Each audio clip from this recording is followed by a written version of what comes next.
Hi everybody, it's Kelly with Soulful Creations, and I'm back with a tutorial for this gorgeous bag by Janie Bags. This is the Jasmine Bag. Okay, so when she asked me to do a tutorial, I just had to, because you guys know the person who helps me with my videos is my beautiful daughter, Jasmine. And so, although this bag is not named after her, but it does have her name, so I just knew I had to make it. So anyway, I do love this bag. It has an interesting shape.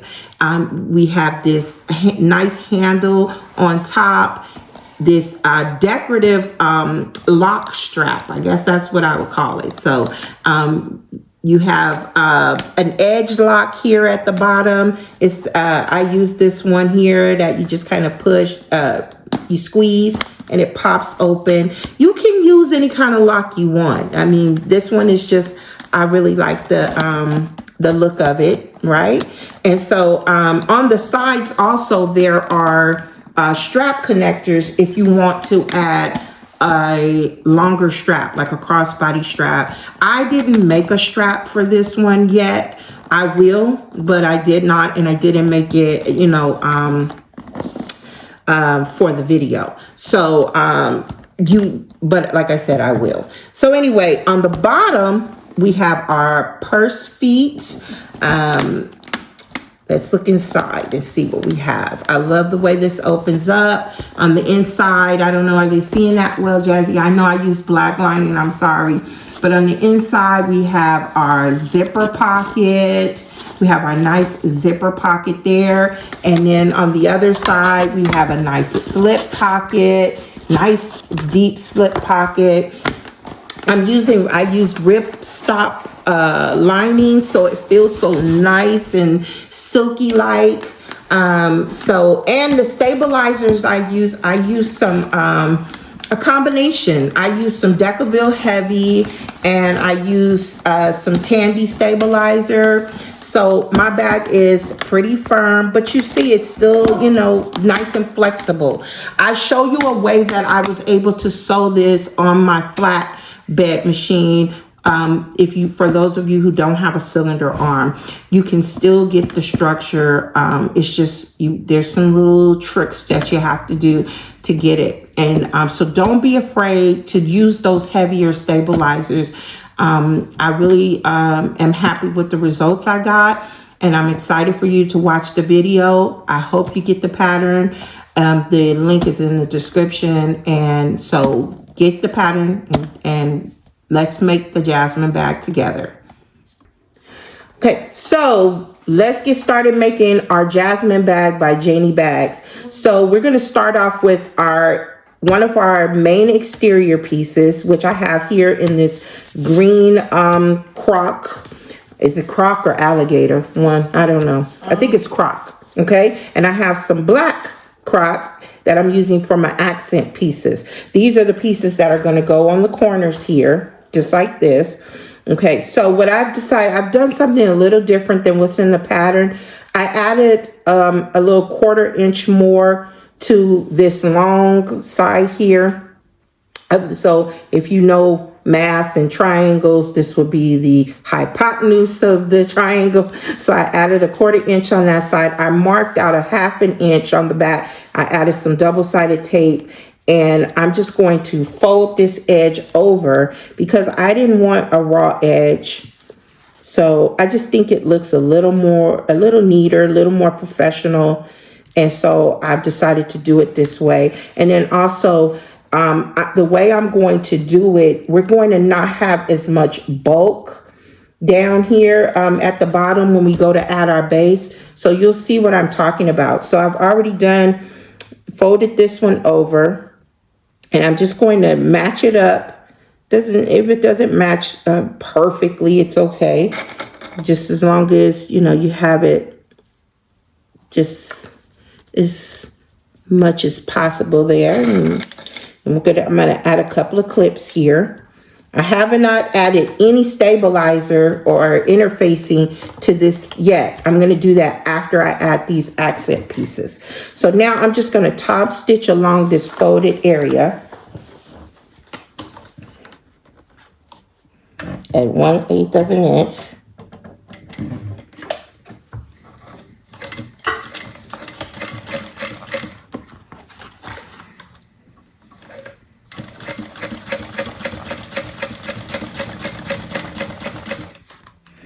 Okay, I'm using my Juki 1181N.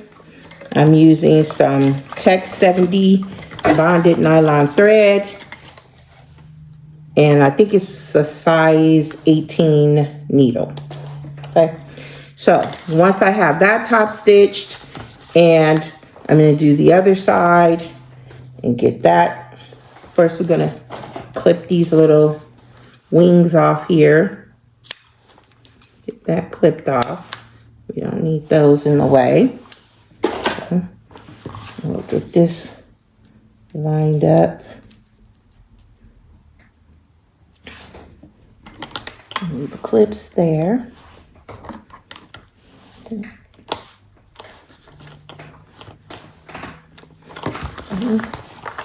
And get that side top stitched.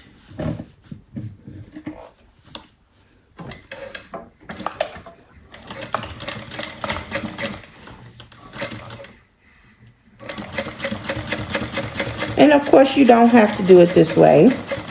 You can do it exactly as the pattern states.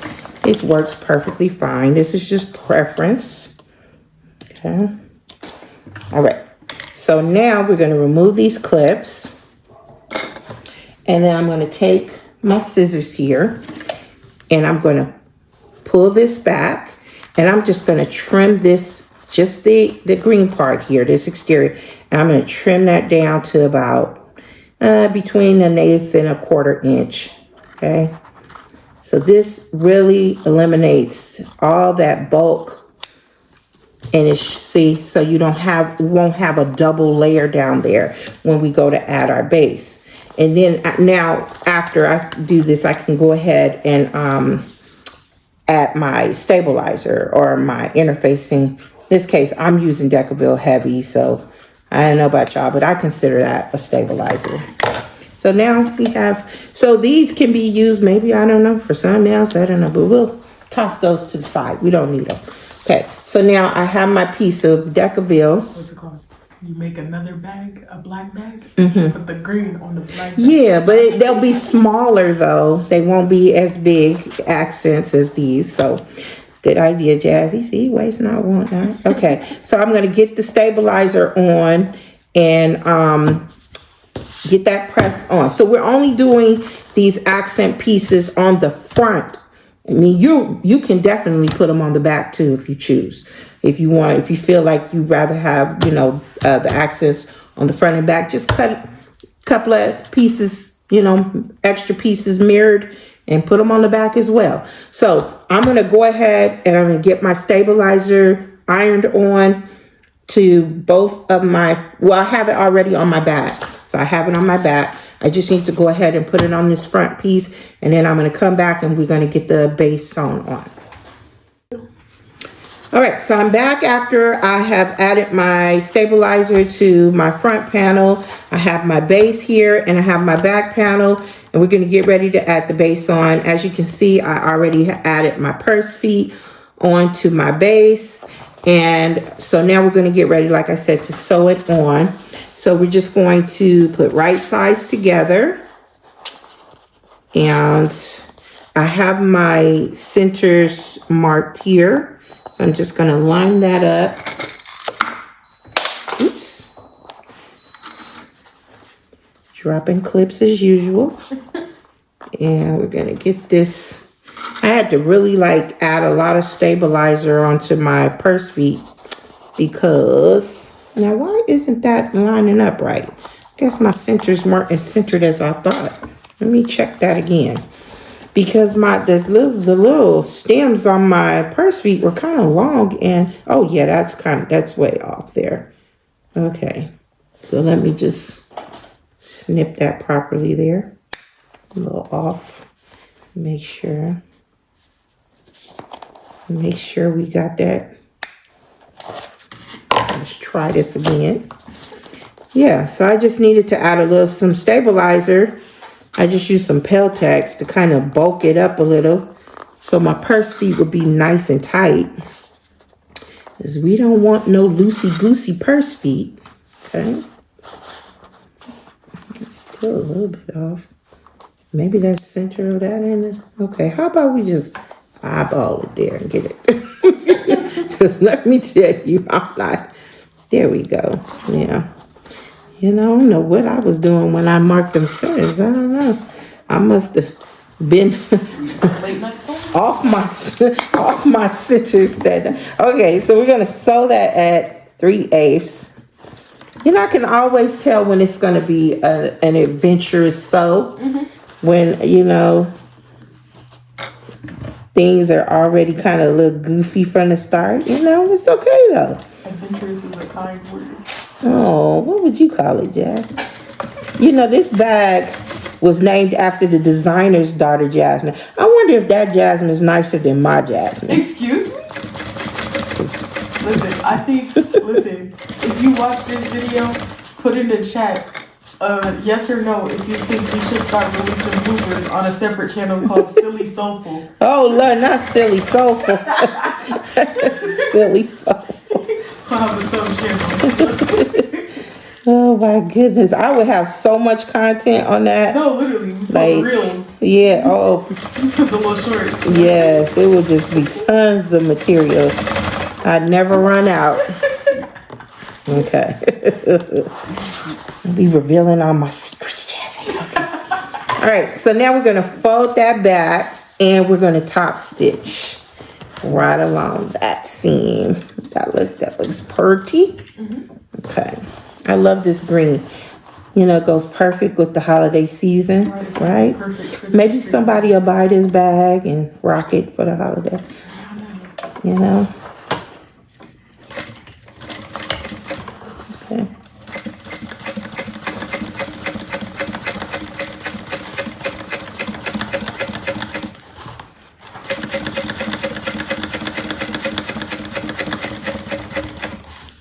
And see, we don't have all that extra layer to sew through. That would have made it so bulky. Okay. Alright, so now we have that. Now we're going to do the same thing. We're going to add the back panel here.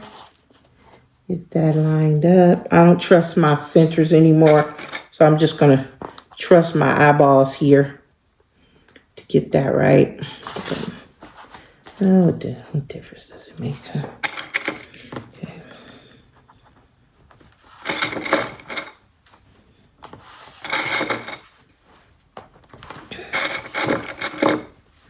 Okay, so get that clipped, get that sewn. 3/8 seam allowance.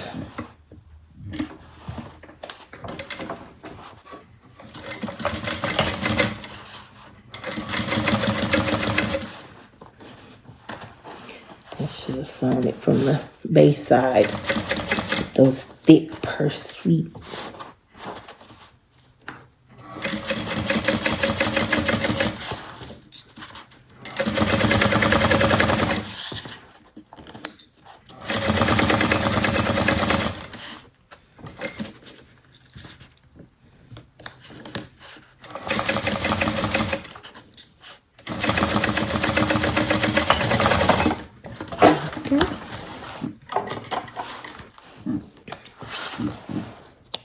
Alrighty, get those clips out the way, and then we're going to top stitch. So we're pushing the seam allowance toward the base. I'm going the other way, talking about toward the base. Okay, towards the base like that, and we're going to top stitch.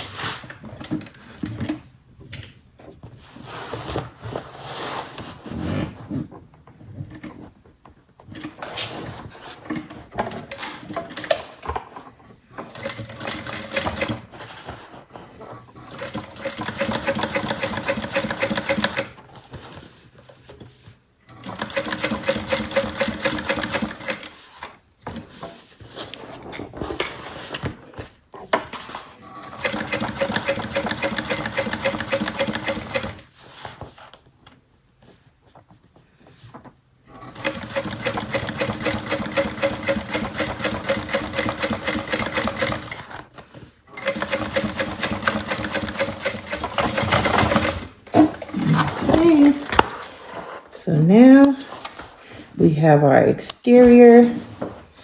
It's looking good there. That's gonna be so pretty. Okay, so now, put that on there. We're going to, what I'm gonna do is I'm gonna trim just these little corners off here. Just take a little snip right off of the corners there.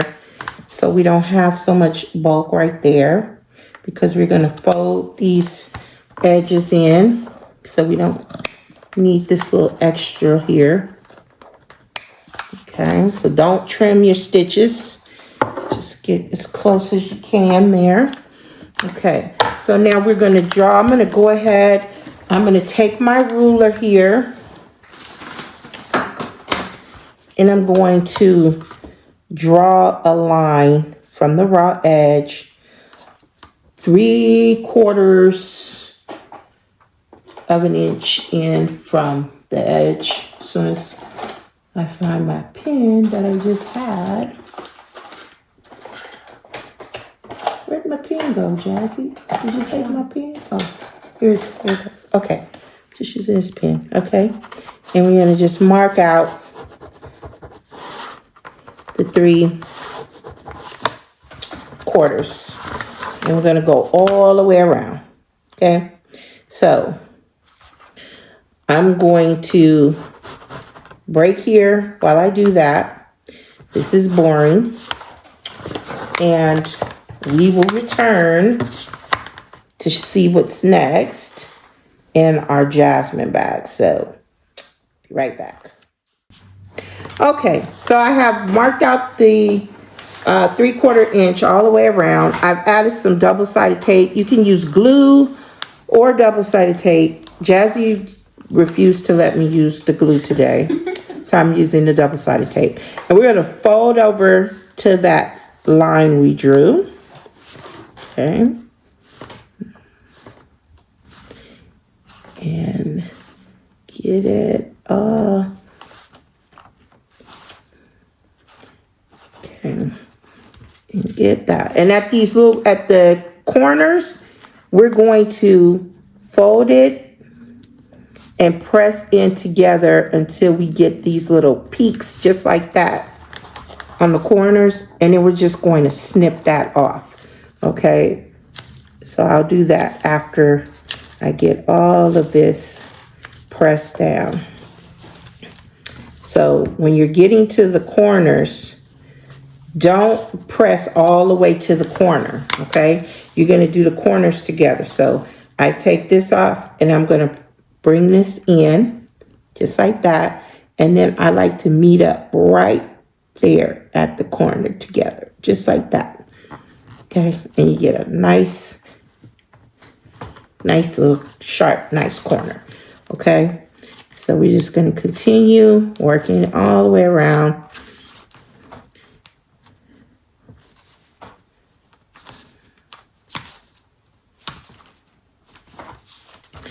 And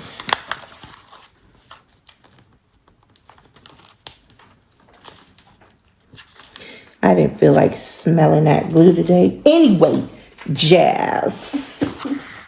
Okay, so now we're getting to this part with the accent pieces, and since we did it that other way, we don't have as much bulk. Now I'm not getting all the way to the line, which means I probably got my stabilizer on a little goofy, which is okay. I'll just fix it on the other side. Okay, I didn't measure before I put my stabilizer on, so you might want to measure out, make sure it's a 3/4 inch all the way around. So, but no, but it's actually like, it's like that on both sides. So I don't know, maybe I would just double check. But as long as each side is the same, then I think it'll be okay. So I'm gonna just make sure. If I have to go back and trim my stabilizer down a little bit, I'll do that.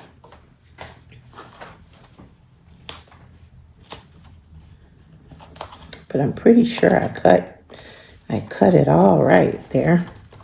So I'm just gonna double check because this one did perfect. I just want to make sure these are the same width.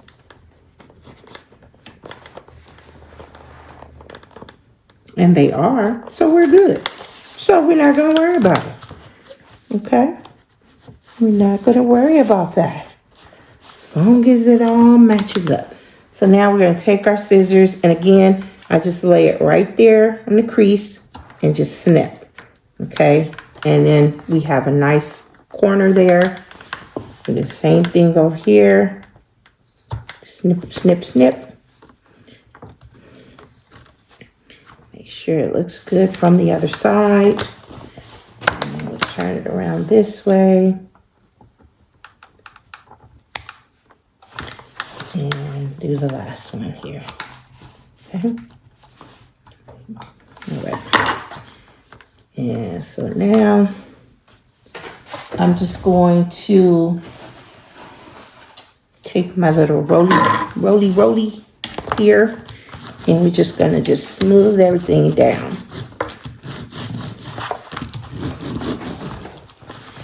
Get it all creased nicely.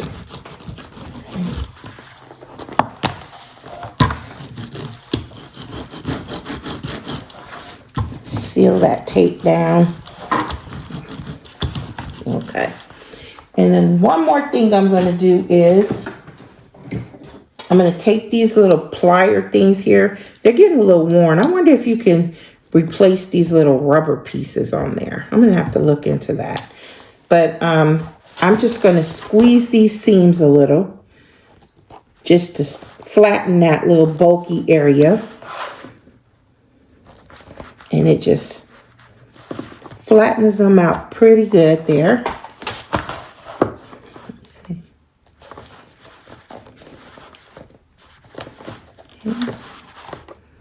Feels much, much better. Okay. There we go. So how's that looking? Ooh, that looks good, doesn't it, already? Just making sure again that these match up. We want those to match up. I like the shape. It's a pretty nice size bag too. Huh, okay.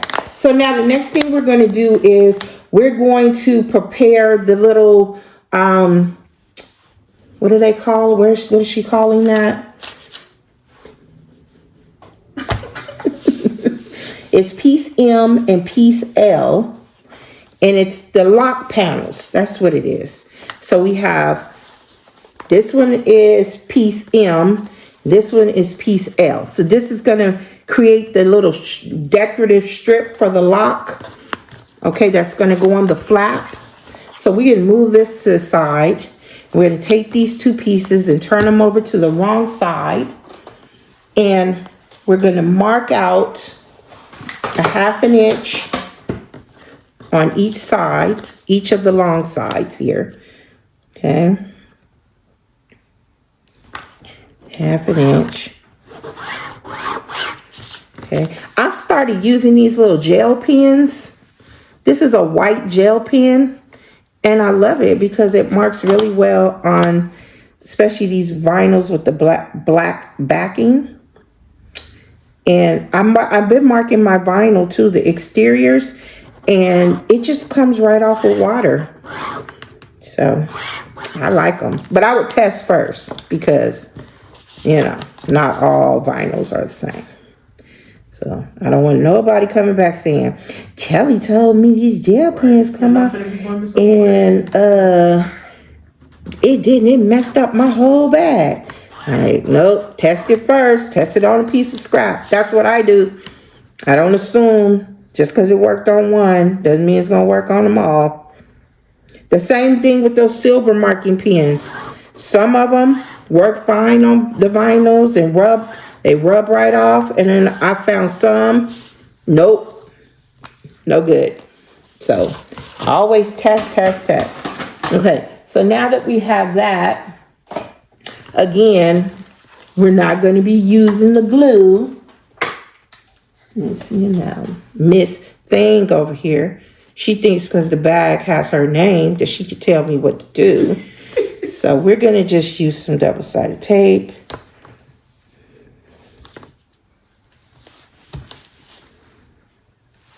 Okay. And we're going to get the double-sided tape on there on both sides.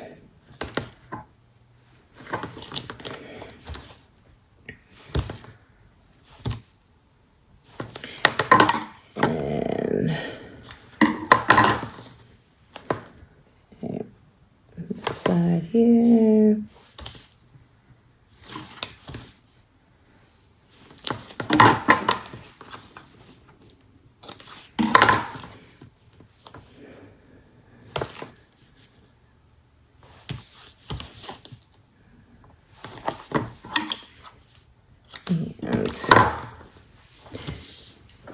All right.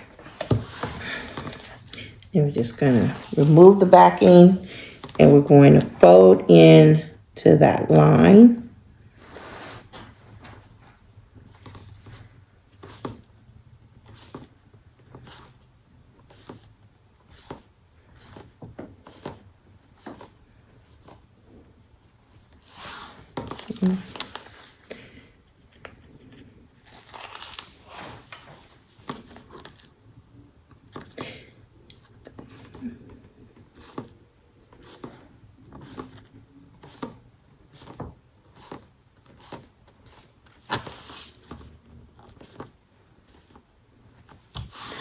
And we'll do the same thing for this one.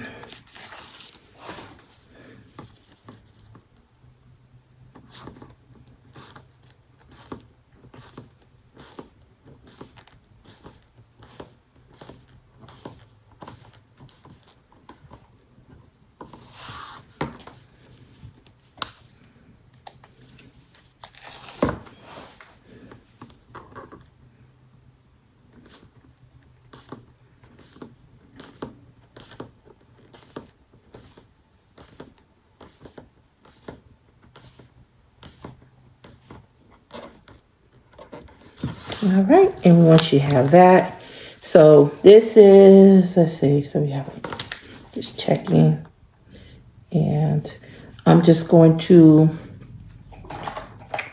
mark the centers here. So when I get ready to line this all up, and we'll get this.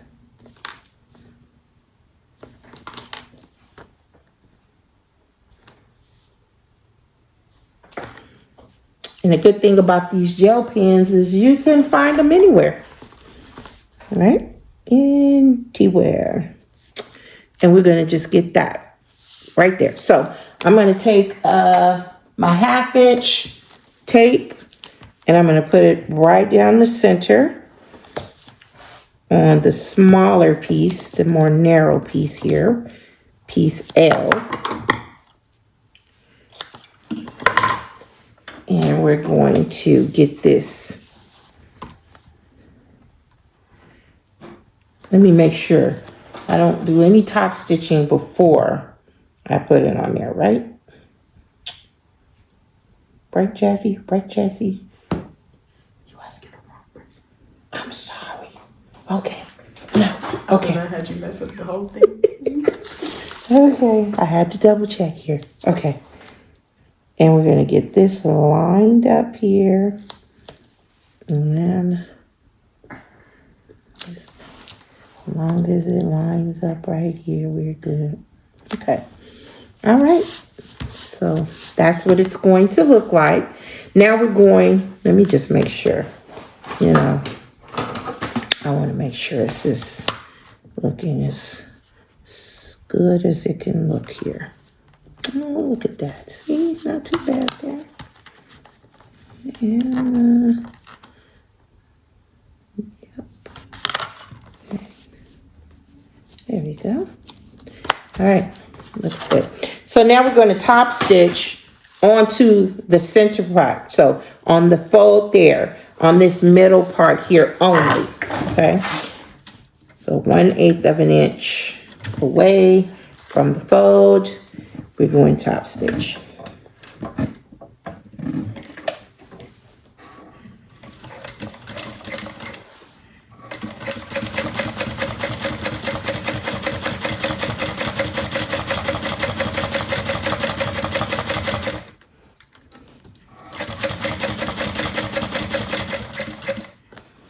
Okay, and I'm just gonna go right across the bottom here to the other side. And then come back up the other side here.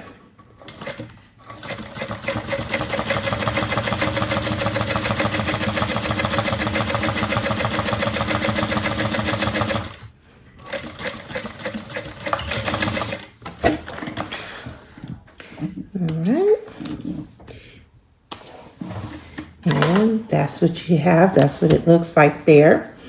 And so now what we're going to do is we're going to grab one of our flat pieces. So you should have two. You can either cut them, so they look like this. You can either cut them from both from vinyl, or you can cut one from vinyl and one from your lining. I've chosen to do both from my vinyl. So I'm going to take one of them. I already have the centers marked. And this piece is going to go right there. Just like that. Right down the center. Okay, let me just make sure I'm lined up.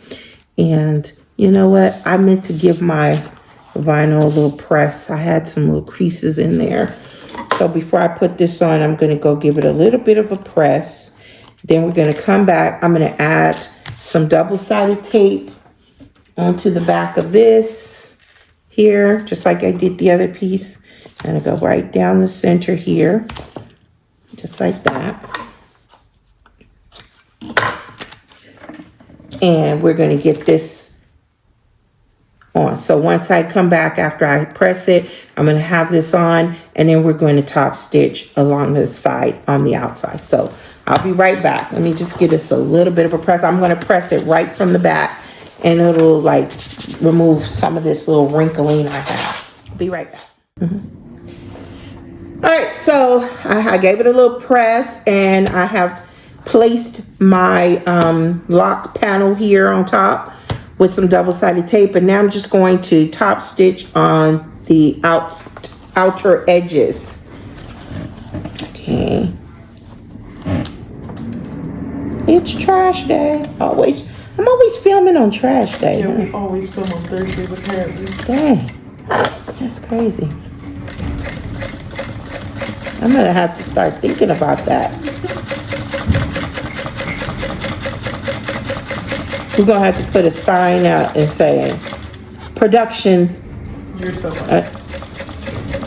You're under production, please. Like, who does Lady think she is? Yeah, keep it down, please.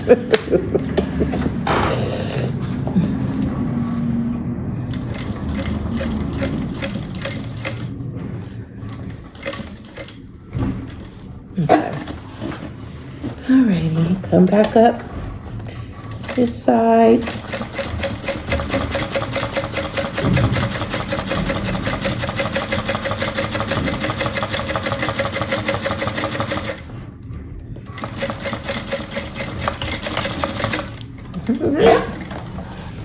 Oh, they look so pretty. Look so pretty, pretty, pretty. And that's what we got there. Okay, so now she kind of jumps. I want to keep it with the flow of the pattern in case you're following making one. I don't want to jump around, so I'm going to place that aside, and we're going to get ready to grab our connectors as soon as I figure out what I did with mine. Okay, so we can get our connector pieces. So you should have two pieces like this. I have some Decovil light centered on the back, and we're just going to draw a line down the center, and we're going to fold those raw edges in to meet the center. So how wide are these? Okay, so these are our side connector pieces. Okay. And we're doing hidden connectors. You can, if you don't want to do this, you can also get, you know, some metal hardware and install that. That would be nice. I don't think I had any in 1 inch in gold. So I'm just going to do the hidden connectors. Okay, get the trash already and get to stepping. Okay, how much trash you got to pick up on the street? Get the trash and go. God dog it. Okay. All right, so now we're going to just fold this edge over to the center here. I don't think she has it where it meets all the way in the center, does it? Does it? No. Okay, as long as it's, yeah, well, I don't know. It doesn't quite meet in the center for me. I'm trying not to fold my stabilizer over, so I have a little tiny gap in the middle, but it measures the right, so it measures okay. As long as it fits my D-ring, I'm good. So this one does. Maybe it's the way I place my stabilizer or my Decovil, because this one has an even wider gap. That's okay with me.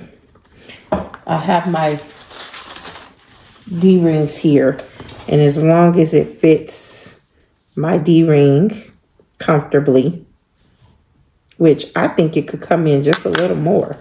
So I don't like my D-rings to look like they're, so maybe it's the stabilizer. Maybe it's the Decovil is just a little wider than 1 inch. So I am just going to fold that. I'm going to force it over. So check that. Maybe she has you cut it just a little too wide. I don't know. Or maybe it's just me. Seems like all my measurements are a little goofy today, but you know, I promise you, it's all going to be good. It's all going to be good. You know, this is the thing when you know, I didn't get a chance to test this bag. So I'm making it for the first time myself. So all these little things that maybe I could have figured out, or, you know, I didn't get a chance to, but, you know, I'm sure that the other testers, I saw some really pretty ones. I know they were all pretty, all the ones I've seen. So, and I know she had a really great group of testers. So I'm just, let me see how that's looking. Yeah, okay, well, not much different, but I like the way that looks. Okay, so now that we have that, we're going to get ready. Let me just double check here. Just make sure I'm on the right track here. And okay. So yeah. So we can go ahead and put our D-rings on. D-rings, triangle rings, whatever rings whatever rings your bell. Okay, we're just going to clip that for now. Okay.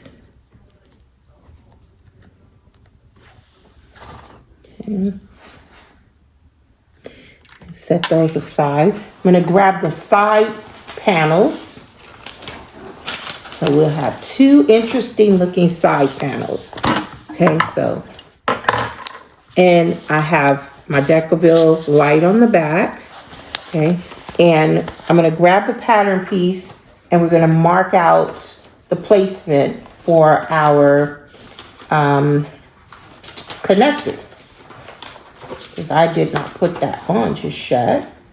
So let me find that piece. Looks like Jazzy took it. What? Jazzy, what you doing with it, girl? Me. Right up here. Which one? The piece that looks like this. Like these. Didn't you grab both of them? No, but I want the pattern piece. Oh, here it is. It was right in my face. Oh, no. No, I'm just kidding. Did you call me a dog? Okay. So, right here we have a little marking here for our connector. So I'm just going to use this X-Acto knife to cut that line out. And then we'll take my little gel pen here. I'm gonna lay this right on top here. Right there on top. And I'm just going to mark the placement. Get right in there. And hopefully, yep, that marked. Just darken it up. So you have the mark there. She has a real simple way of doing connectors. Hidden connectors, but there's so many different ways. So if you don't like this way, follow your most favorite way of doing it. I'm just going to go ahead and follow what she's doing in the pattern. And I'm just going to use this, and I'm going to carefully cut this. Make a slit here.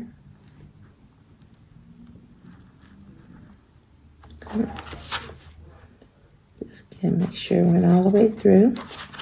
Okay.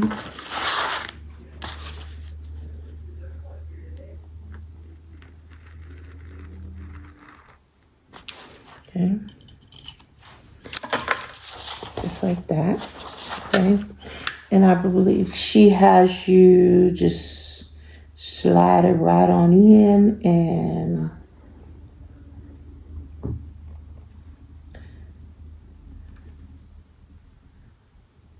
yeah. Like I said, very simple method she has. I know there's other methods that I actually do kind of prefer over this method, but I'm just going to go ahead and do let me see. Do the method do I really want to though? Do I really want to do it that way, Jess? I'm not so sure. I'm checking to see how I did with this. Okay. I think I'm going to go ahead and I'm going to do it the way I like to do it. Okay. Which is a little different. So instead of just this slit here, I'm also going to just cut down just a little bit here. Make what are those called? A trapezoid type shape. Okay. Just a little bit. Because I just find this way a little bit more appealing aesthetically. Okay. And then I'm going to slide this in here like that. So wrong side, the side with the seam facing up like this. And I'm going to pull it about a little less than halfway, maybe a little halfway down. Okay.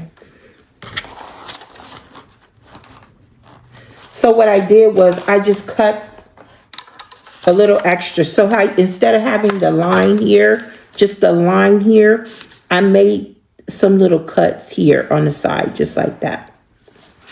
So that's what I did. If you know, so then that way, this actually, once you cut it, it kind of folds down.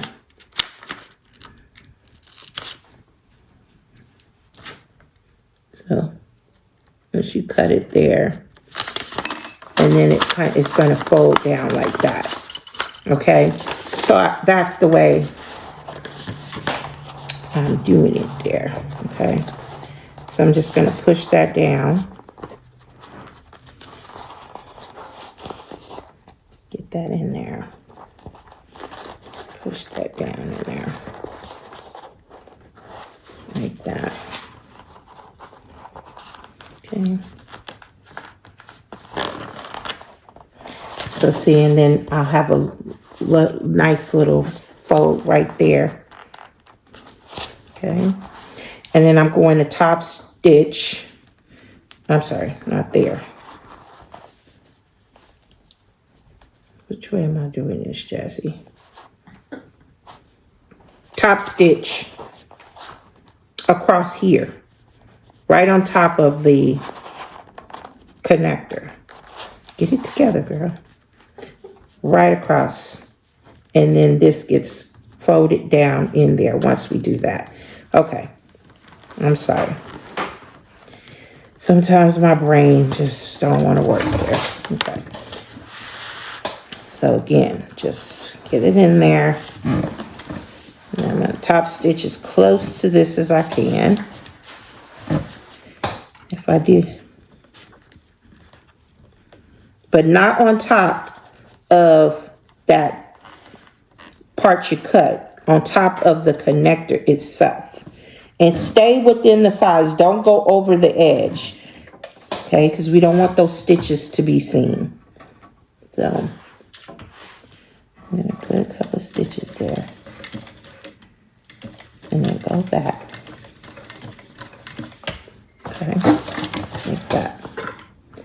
And now it's on. Did I not?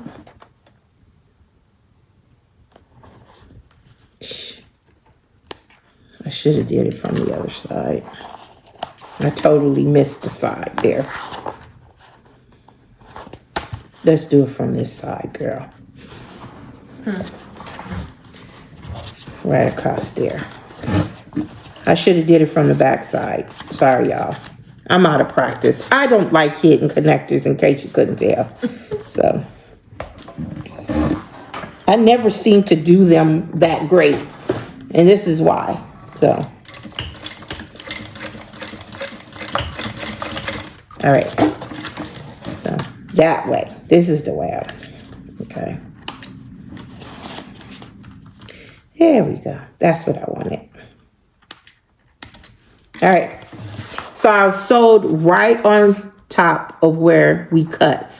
Just, and stayed within the width of the connector. Okay. You don't want to go over the edge there. So now we're going to add our D-ring. And we're going to fold that over and get it in there. In the hole there. Press, push it in. And you could take some pliers or you just pull it down nice and taut. But not too tight that it looks buckled from the other side. Just make it nice and smooth as possible. Just like that. Here we go. Okay. My D-rings are really like chunky. So, because I like chunky D-rings, I guess. Make sure it looks nice and straight. Does that look straight, Jazzy? Mm-hmm. Jazzy, stop it. You didn't even look. I'm looking. I'm literally looking at you. Okay. So there. So now what we're going to do is we're going to turn this over to the back. We're going to fold it like that. And we're going to try to sew right onto where we have this part here. Get as close as you can. So if you need to use a zipper foot or something, you can do that. I'm not switching to my zipper foot, so I'm just going to make this work here. She likes to thug it out. I do like to thug it. I'm just like that, girl. So I'm just getting as close as I can. Back stitch. Again, don't go over the edge. Okay. And there you go. See? I remembered how to do this. I don't like hidden connectors, honestly. They just never look good to me. Not mine. Other people's look good. Did I do a good job, Jazzy? Yes, did I do a good job? Okay. So now we can add a rivet there. And that'll secure that down. And I think that looks pretty good. Go dance. Go dance. Go dance. Go dance. Okay, that's enough, Jazzy. Okay. I'm just feeling real silly today. Okay. So now, repeat. I'll be back. You don't need to suffer through me doing another one. I'll repeat, I will come back once this is done, because I got the hang of this now. All right. Alrighty, so I'm back. I have installed my rivet, so that secures this onto the back as well. I think they look pretty good. I'm happy with that. So I went ahead and I folded in the raw edges on this one, just like I did on the exterior. So I'm just going to show you on this one. So we marked out an inch all, just on the long edges and then across the top. And I applied some double-sided tape.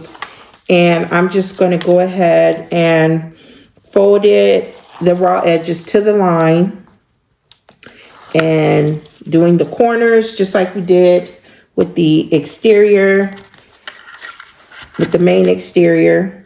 Okay. And I am finding that the Decovil light, when I fold this over, the Decovil light is in the seam allowance. So if you don't want that, then you may need to cut it just a little,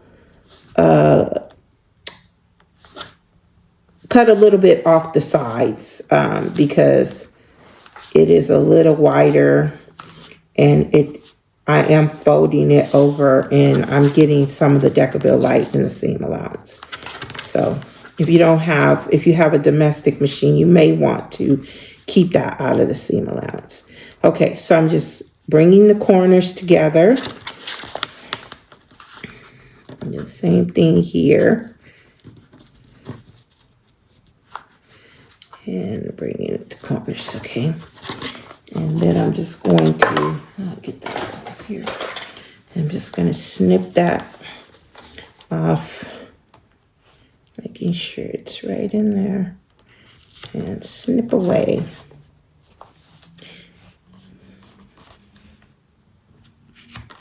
Okay. And then I just like to take this little hammer and tap that. Just kind of tap them down. Make sure. Okay. Like that.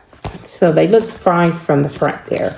Okay. So now what we're going to do is we're going to knock something over and pick it up. Okay. So we're going to bring these short ends together, right sides together, just like that. Okay. Match them up. Place a clip if you need to. And we're going to sew across. It's a very small seam allowance, only 1/8 of an inch. So I'm going to sew right across there.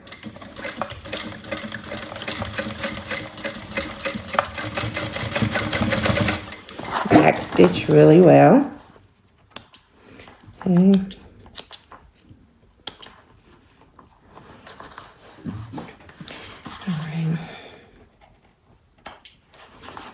We have that, and then here we can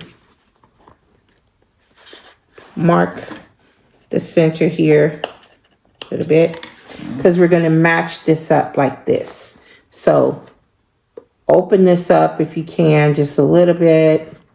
It's such a small seam allowance, so it's maybe a little hard, but you can kind of press it open, match it up to that center there, just like that. Okay, place a clip there. And then we're going to, let's bring it up just a little bit. There we go. And it may not reach all the way to the top. It's okay. We're not going to worry about that. As long as this is smooth, which mine is not. Hold on one second. Let me make sure I'm getting this together right here. Okay. I think we're going to have, okay. Well, the way mine is going, it does not reach all the way. The edges don't meet up. So I'm going to assume that that's the way it goes. Okay. So mine is looking like that. I do have some of this sticking out.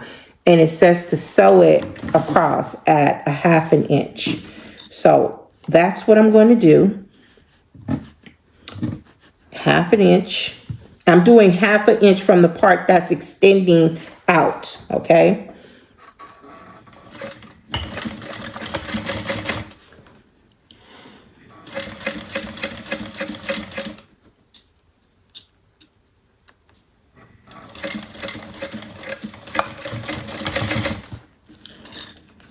Okay, just keeping it.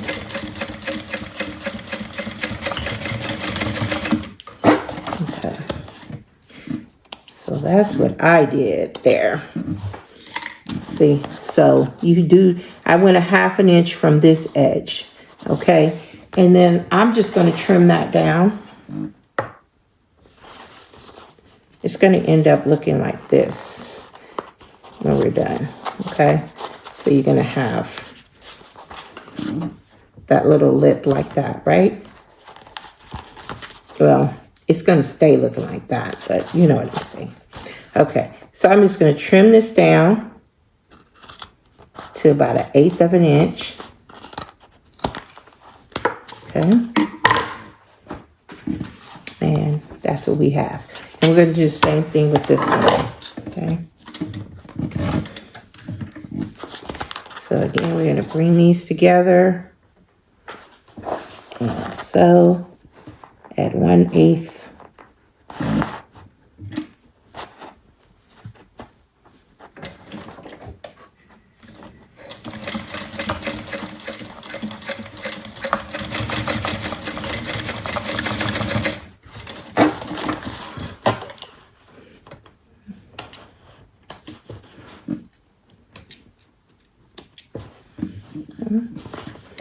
And again, I'm going to just mark, get my little center mark there.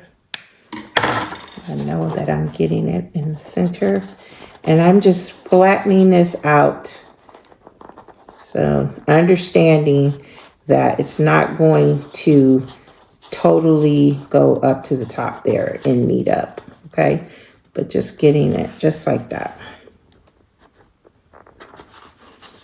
Just as long as it's flat and not looking all bulky there, I think we're good. Okay. So let's give it a whirl. Again, 1/2 inch.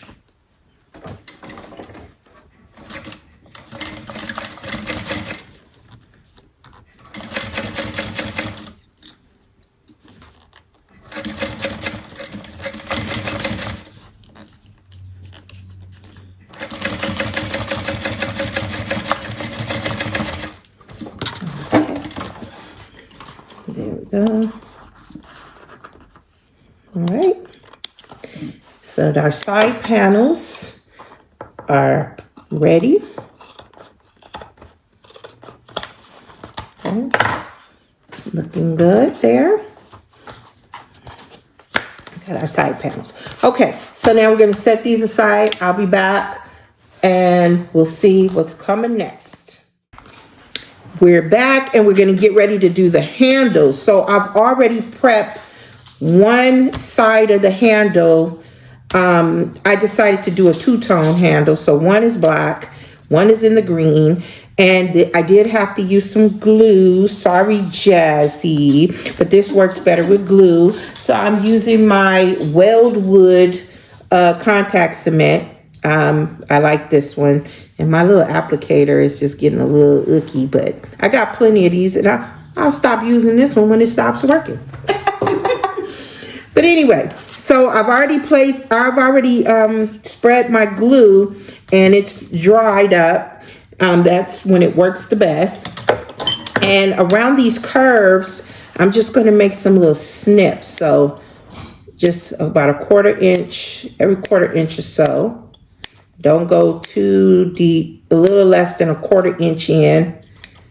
And I'm just going to snip around these curves. And you're going to need a stiletto and some patience for this. Maybe a glass of wine. I don't know. I don't even drink, but you know, a Pepsi, a cup of coffee, some tea, some tequila,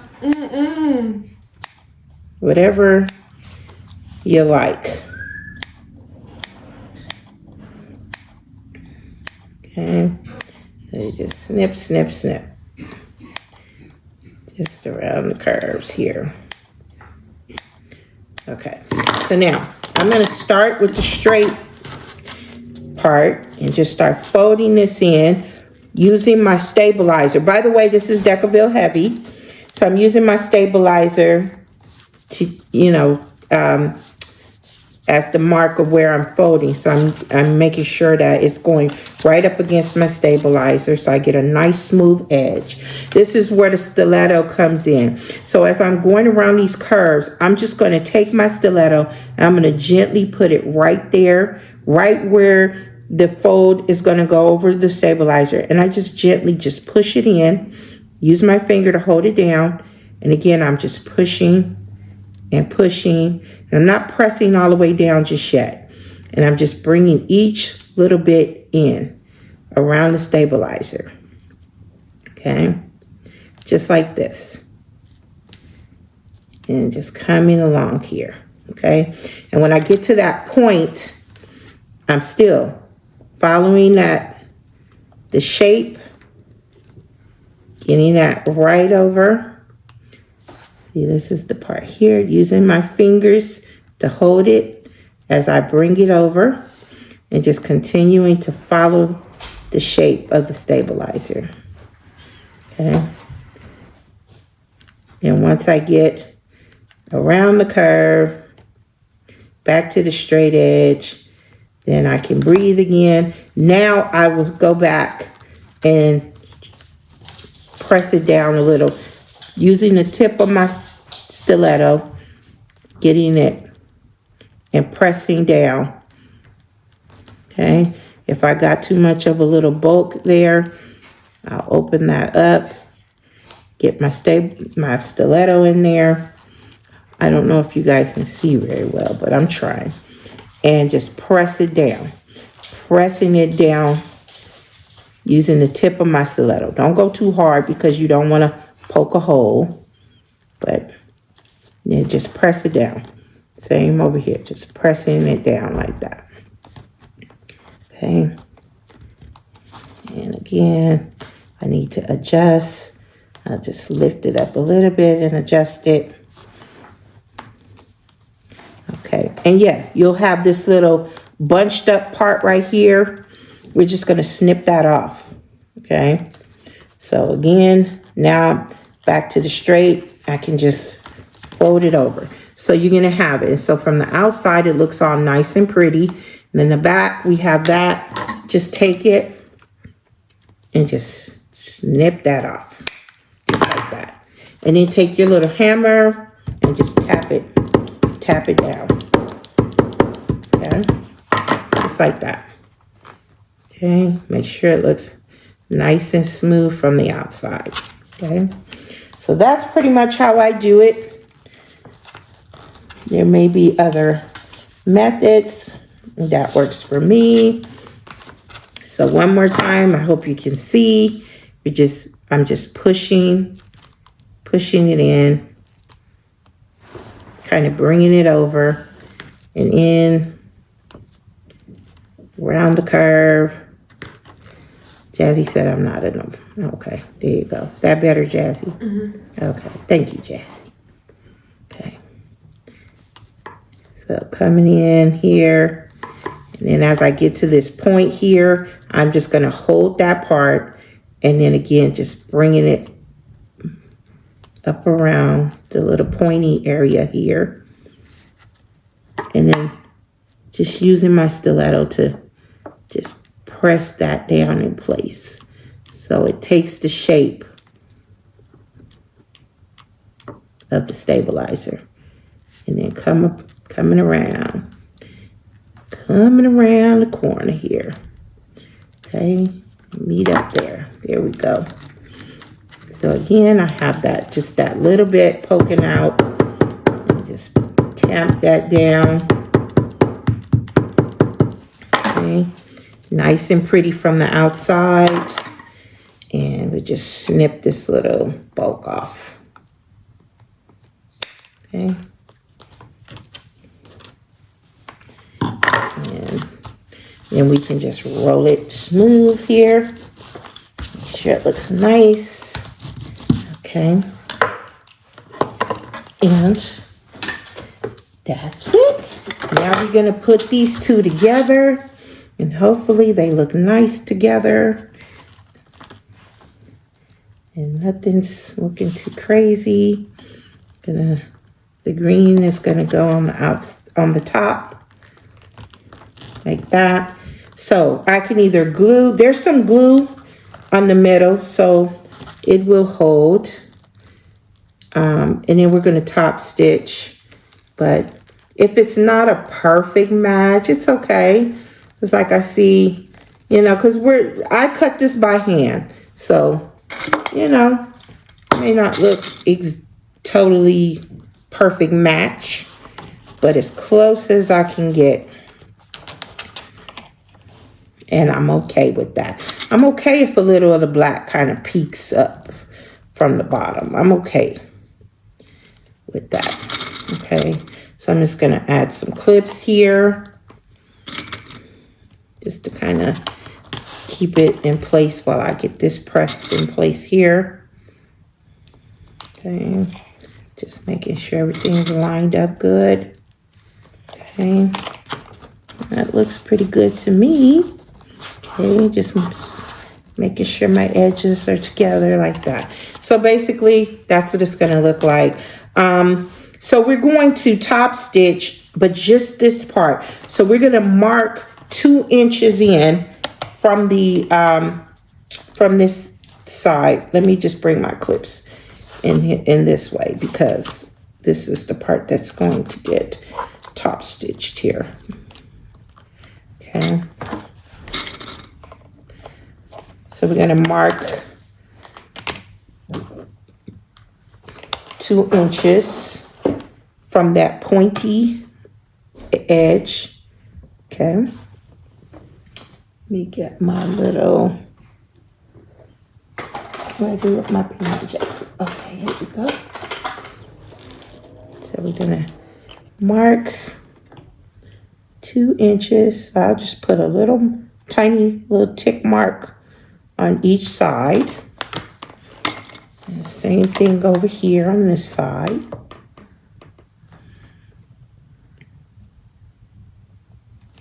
Just like that. Okay. And we're going to top stitch. Leave long tails to pull between the seam there, between the 2 edges there. Okay. Or you can back stitch if you don't mind back stitching. Okay. You can either add double-sided tape to hold this together. You can do some glue, or you can do some clips. It's up to you. So I'm just going to add some clips just to hold this in place while I top stitch, because I don't want anything shifting, going crazy. Okay. So we're going to do that. Okay. So here we go. Yep, I gotta move this one here. Okay. Get my needle in place.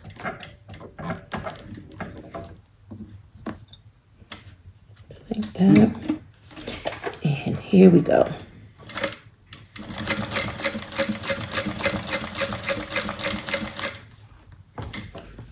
I'm doing 1/8, or just maybe even just a tad bit less than 1/8. Because I did not glue them together, so just want to make sure.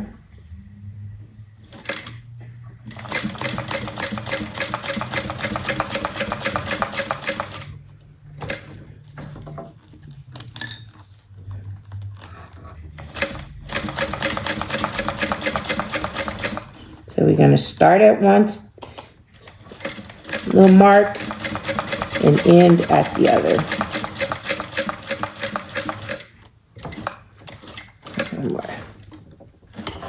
All right. It's gonna look like that. I'm gonna leave the long tails, and we're going to tuck those in later. Okay, and then I think I got enough in my bobbin to do this side. Let's hope. Let's hope. Hope we don't run out. Okay. So get that in there. I tell my bobbin sounding a little loose there, so which is a sign that I'm running out of thread.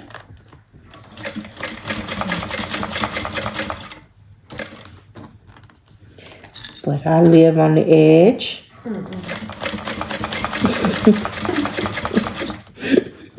Jesse's like, yeah, right.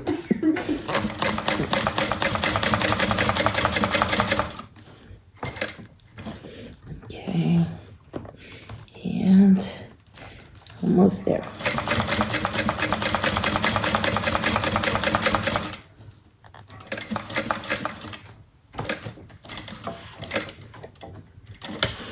All right. I made it. All right, so that's what we got going on there. Looks good. Nice sturdy little handle there. So I'm going to go ahead. I'm going to bring these tails in right up here, just like that. Just pull them right on up through there. And I'm going to tie them off and tuck them on in here. Okay, so just tie them, trim them down. Okay, there's some glue in there, so I can just press them on in there. Nobody will ever know. Okay, so I'll go ahead. I'm going to finish doing that with the tails here, and then we're going to get ready to add this to the front of our flag. Okay, so got my tails all tucked in. Now, and I've put some double-sided tape on the back. Make sure you don't go past your stitching, okay, so that that way you don't have tape, you don't feel the tape on the other side. So we're just going to go ahead and get this in place. Use your pattern piece to mark where your handles go. These little marks indicate where you're going to match up the point of your handle. So just like that, and it'll be sitting up like that, nice and pretty. Okay, this is like a little snake, huh, Jazz? A little snake there.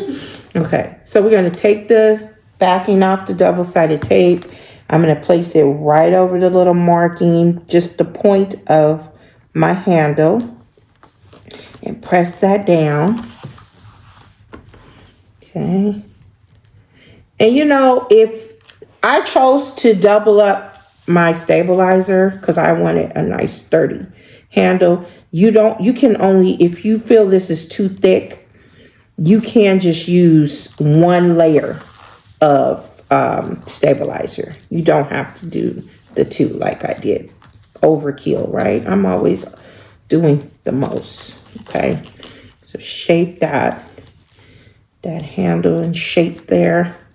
It's going to sit up nice and pretty. Now we're going to stitch around and go across right where we left off from our stitching when we stitched this straight part here. So pick up where we left off. And oh, I was going to change my bobbin, right? Mm-hmm. And I didn't do that. Oh, yeah, it was pretty low, so yeah, so it's good I'm changing it. But I got one all prepared here, so let's just pop it in. Okay, so let's get that going. All right, so I'm going to pick up right where I left off. Push the handle down out of the way. Leave long tails. So I'm just dropping my needle right in where I left off there. And I'm just going to stitch around this handle here.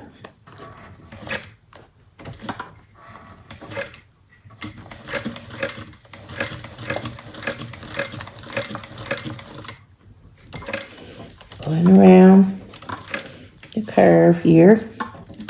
Get to the little point. And come back around.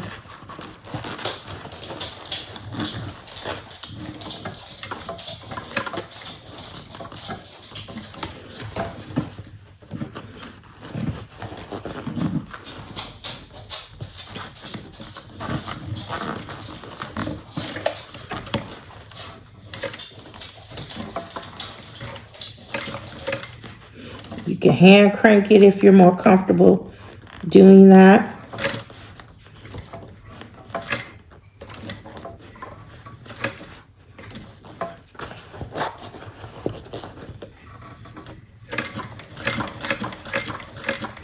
Okay, so I'm coming back to where I started, and I'm going to drop my needle right back in there.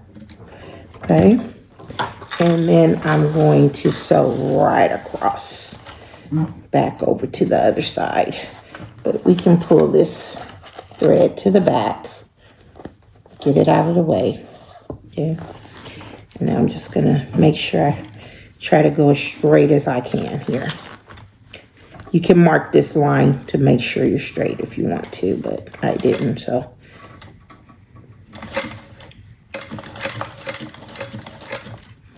And then go right back where we started again. And there we have it. So we got, I'm just going to leave those tails to pull to the back.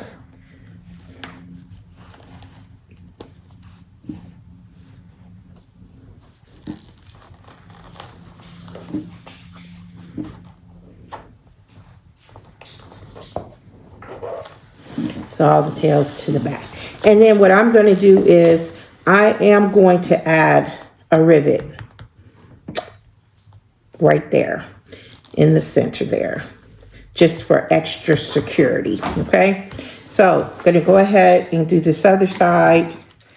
Then we're going to get our flap pieces sewn together. So again, I'm going to push that down out of the way, get up under here, drop my needle in place. Make sure my threads, tails are hanging there. And here we go.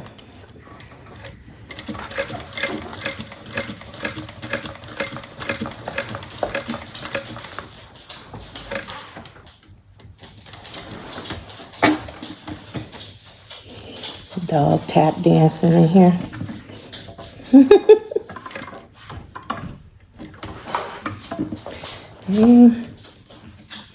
And here we go, back around.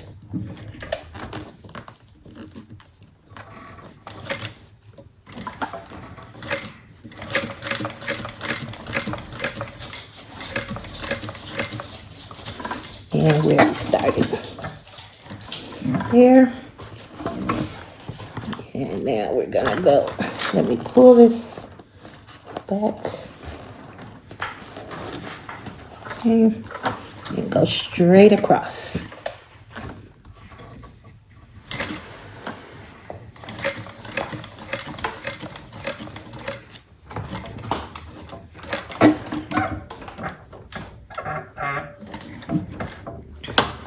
And there we go. Oops. Almost. All right. And again, we're going to pull that back. As soon as I figure out which one I need to pull, I should. I usually don't let go until I know what thread to pull. It's this one. There we go. All right. Pull that. Now all pretty. And you just got to shape your handle, because I've been bending on it, so get it nice and shaped. Just like that. All right, so I'm going to tie these threads off, and then we're going to, like I said, we're going to sew the two flat pieces together. And I'm going to well, before that, I'm going to add my rivets. Because I want to add my rivets. So I'll do that off camera. I'll add my rivets, and then we'll come back and we'll sew these two flat pieces together. So be right back. Alrighty, I'm back. So handle's done, looks good, right? Okay, so this is the other flat piece. I have marked a 1/2 inch on this wider edge of the flap. We're going to trim that off. Yes, trim it off. I know, scary, huh? We're going to trim that off. And you can mark your seam allowance all around if you want. I'm not going to do that because I'm too lazy. But you can for sure. Okay, so we're going to throw that away. Now, this handle is going to get pressed down because we have to get this all matched up. And we're going to sew. We're going to sew this together, right sides together. So just start matching up these raw edges. And of course, that top won't meet because we trimmed off a 1/2 inch. That's exactly what we want, so don't worry about it. But make sure these curves match up, which I don't think I'm doing a good job of doing. Okay. Here we go.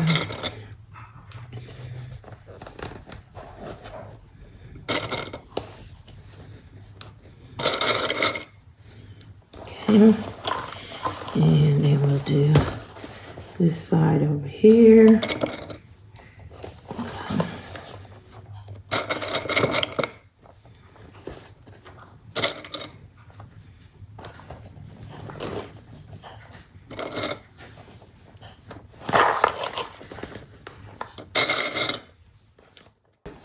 All right, so sorry about that. Hubby calling. All right, so I finished clipping. We're clipping everything but this top edge. We're going to sew around at a 1/2 inch seam allowance. Okay, so let me get my stitch. So start up here, 1/2 inch. This is why if you want, you like I said, you can mark your seam allowances. She tells you that in the instructions. But okay. And I'm gonna go. Especially it makes it a lot easier when you're going around all these little curves, but that'll be all right.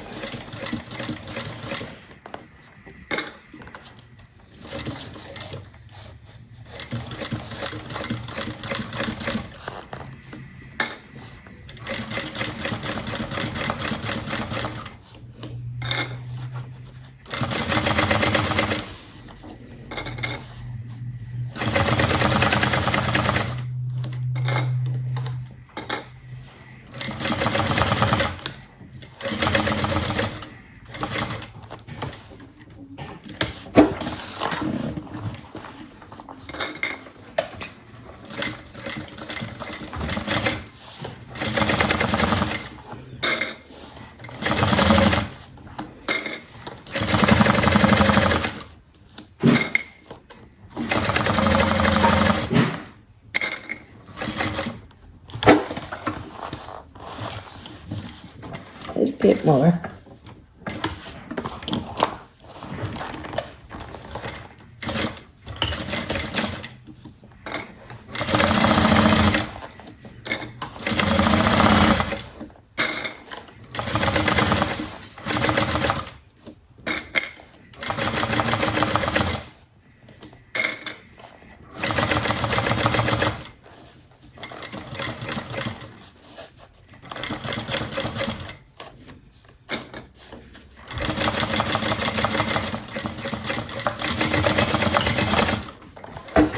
Okay, made it all around.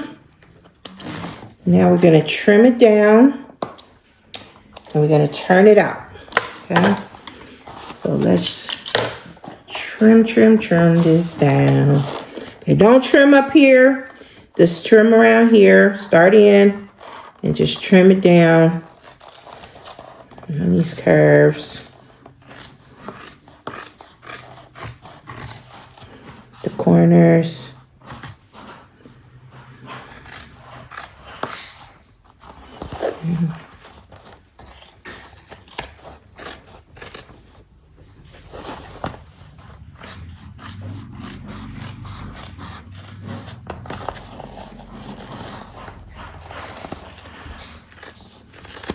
Come off like that. Okay. So now we're going to turn this. Like I said, we're going to turn it out. Get in there.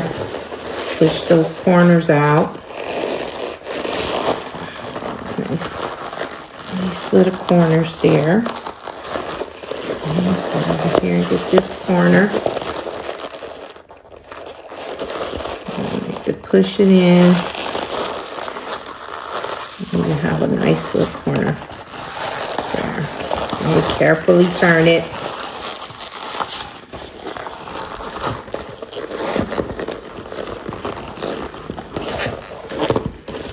Okay. Push the seams out. Get those curves nice and smooth. And we got a nice little curve up here. Want to push that out. Push it all out there.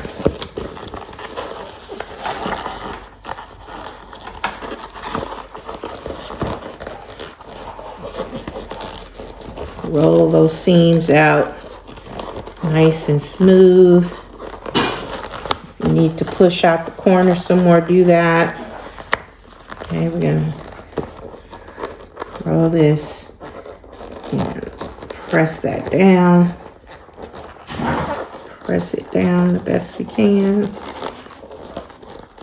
Okay. Get that nice, just like that. Okay, just like that. And we do have some stabilizer to add to this as well. Give it some more shape so it's not a floppy flap. Okay, I'm just using some Decovil heavy. Okay. So we're just gonna roll this up and stick it in there. I'm gonna see, make sure it fits properly. Make sure it's in front of the seam allowance on the front part of the flap.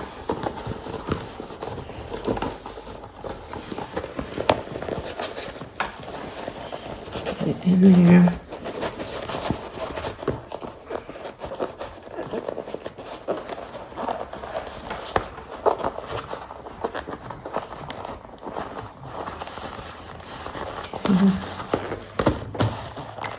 Fits there nicely.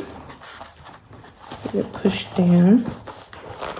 And push down in there, just like that. And we can clip it all around, and then we're gonna top stitch our flap. So just work with it, get it, make sure everything's looking as nice as you'd like it. See, this curve is not pushed out. So you gotta roll it with your fingers, get it pushed out nicely. Make sure they stay. This is what clips help with. And then also, I like to take my little mallet here, and a little hammer here, and just tap those seams down. Okay, so of course I don't want to be banging on camera, but I'm gonna go around and just really give this a nice little whack around and get my corners and my curves and everything smoothed out. And then we're gonna come back and we're gonna do the top stitching and check out the lock. Okay, I'll probably also have to use this tool again and just really press this down. really flatten this down as much as possible because I'm hoping it won't be too thick for the lock that I've chosen. So if you press that out really good, it should be fine, hopefully. Okay, so I'll be back after I get all my seams pressed out and flattened, and we'll come back. All right, so I have it all clipped. I have my stabilizer in there, and now I'm just going to go ahead and top stitch. So I'm going to start right here where we sewed it together, not all the way to the top, and I'm going to go all the way around and back up this way. So this is going to get folded over later, right before we attach it to the main exterior. So let's get ready. I'm just going to do 1/8 of an inch. If you want to do 2 rows of top stitching here, you can. But I'll just do 1. Okay.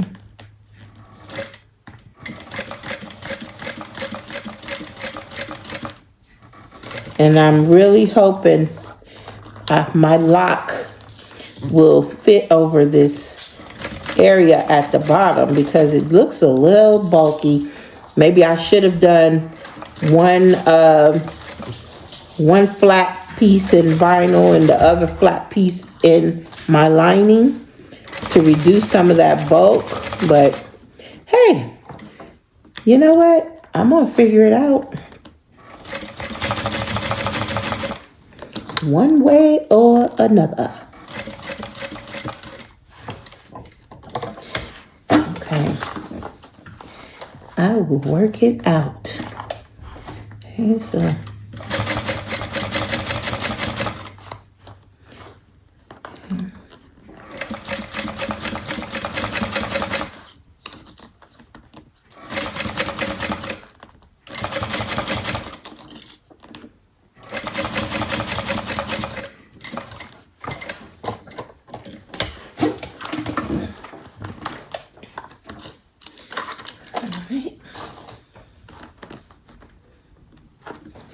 those seams.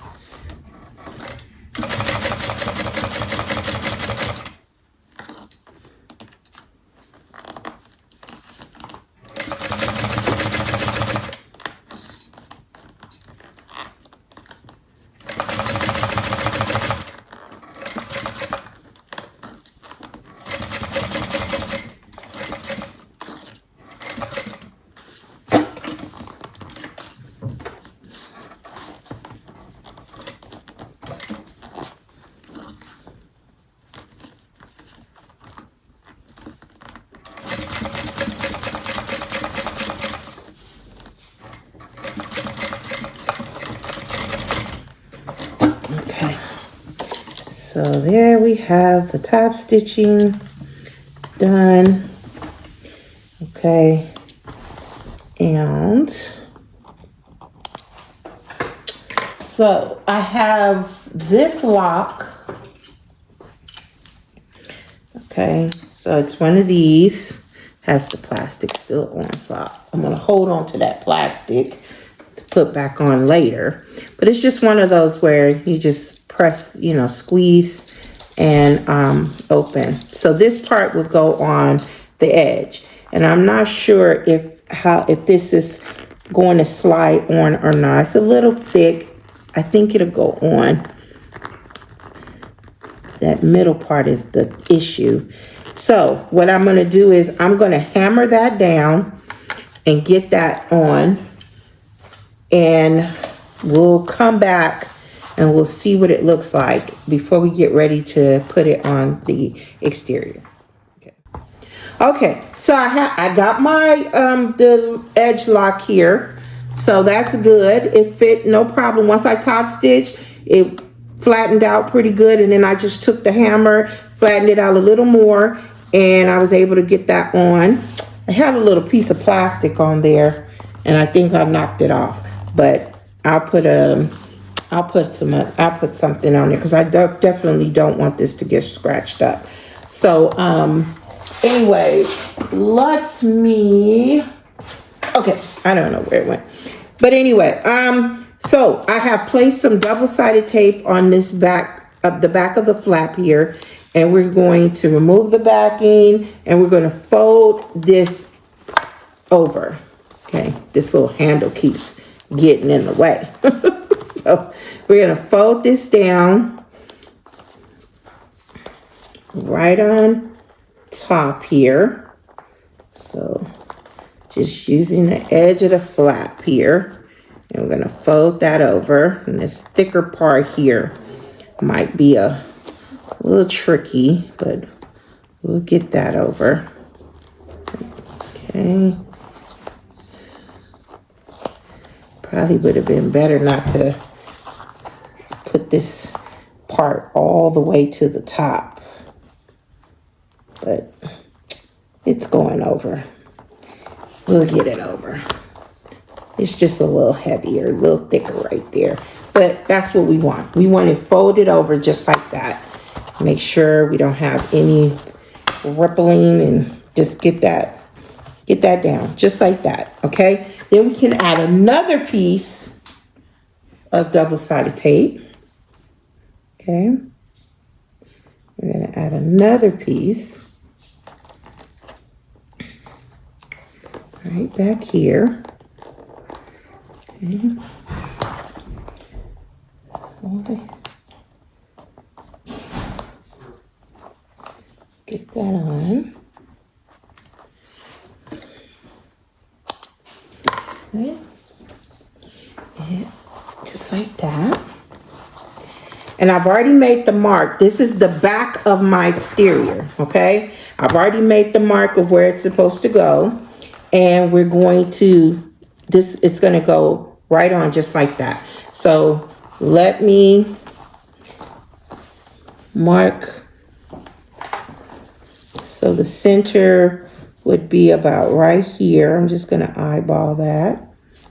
Okay. We're going to peel this off. And we're just going to line this up right across the back here. So first, let's match up the center marks. Make sure I'm even here. This piece is growing by the moment. So let's do it like this. And I'm going to line up the center. And then rest just goes right across on that line. And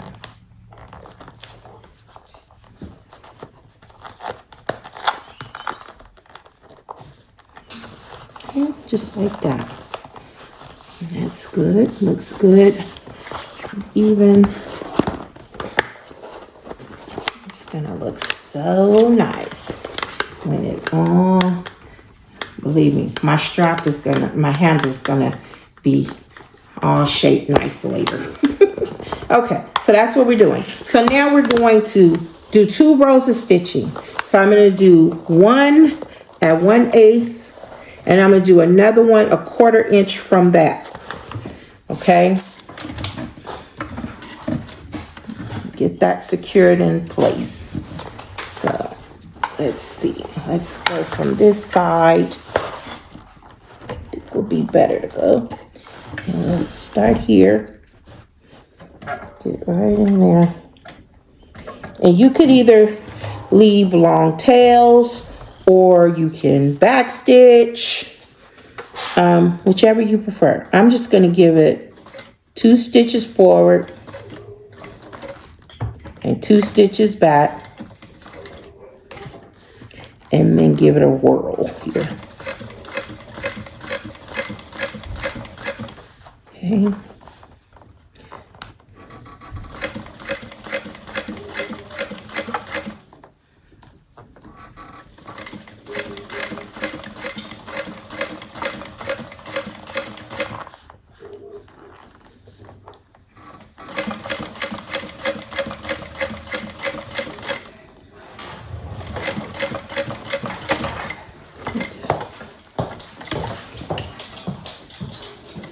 Okay, and back stitch here.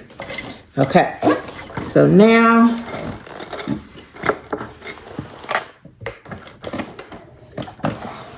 pull that out and snip my thread here.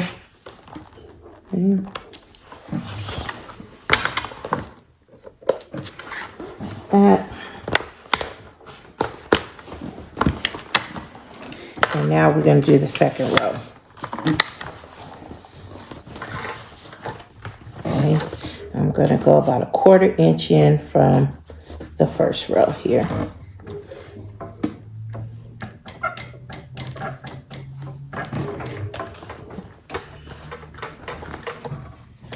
Again, I'm going to go 2 stitches forward, 2 stitches back. Or 3.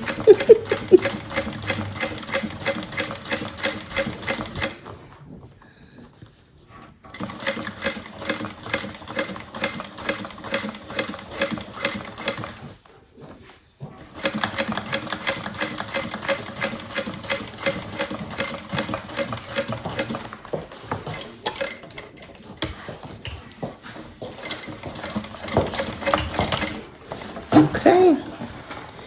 Here we have it. Okay. Oops. What did I knock down, Jazz? Your lighter.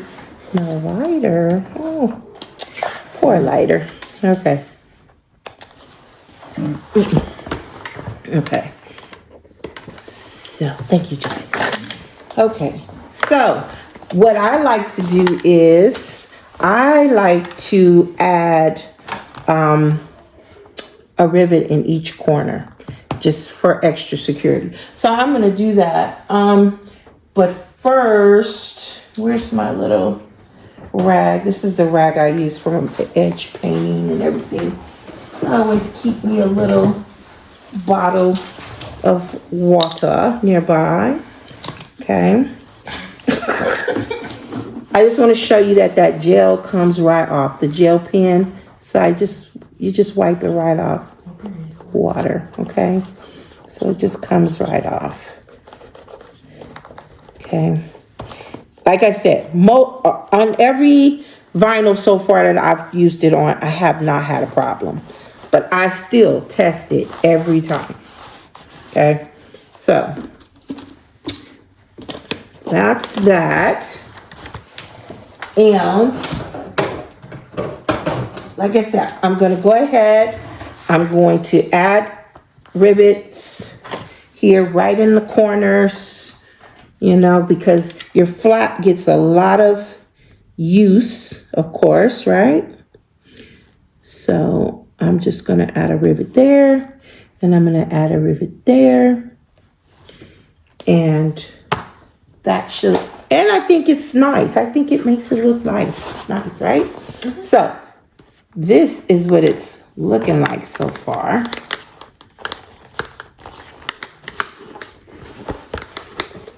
Let me clip it.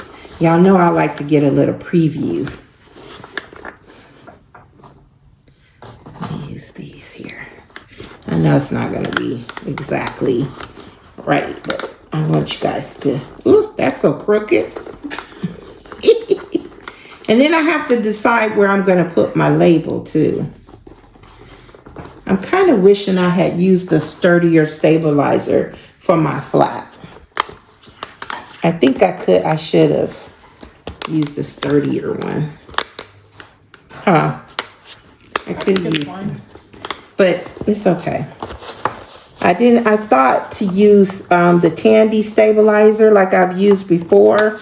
But then I thought, oh, I don't want it to be all super stiff. But I think it would have looked better. You know I'm tempted to do? Yes. Oh, goodness. Jazzy knows. I'm tempted to take these stitches out, open it up, and add the Tandy Stabilizer. You don't want to do that. But y'all won't see me do that. But I will. But you'll come back and you're going to see the difference. But I think I'm going to do that. Okay, I really wish if this was live, see, I could say, what do you think? Should I do that? I'd be like, chat, you know? But, yeah, I think I want to do that because I think it needs it. I think it needs to be a little more, especially this bag is much bigger than I thought it was. And I think it needs a sturdier flap. Jazzy's looking like, Mom, please don't do that. Please don't do that. But okay, well, we'll table that. So I'll come back. Let me take a look and see what we have to do next. See where I want to put my label. And we'll be back to finish up the Jasmine bag. All right, so I just want to show you that I was able to install my lock onto the flap here. This is the 1/2 of the lock here. And I did an extra row of top stitching after I did open this up, and I added a heavier stabilizer. So I feel much better about my flap. And I did put the rivets on the back as well on the flap. So now I'm going to go ahead and add my side panels. As you can see, I already have one side clipped on, and I'm going to do this in 2 parts here because I have this heavier stabilizer on here and my flap is much stiffer. I'm going to sew this in 2 parts because my flap it's hard to kind of keep it out of the way. So I'm going to sew this part from the back, and I'm just going to sew here right past my flap, and then I'm going to turn it around this way and finish the rest. So I'll show you what I'm talking about. So I'm going to start back here because I can get this down a little flatter here. And I'm going to get it right up under as close as I can back here. And I'm going to leave long tails here so that I can connect it later. Okay, so just find a spot back here. Pull this out, okay? And we're going to go ahead and top stitch. This is just a little extra step I need to take, because then I can just pull my flap back here once I get up here. Okay, it's just a little easier to do it this way. So, you know, sometimes I know a cylinder arm would make things a lot easier, but sometimes there's a workaround when you have a flat bed and you don't have that cylinder arm yet.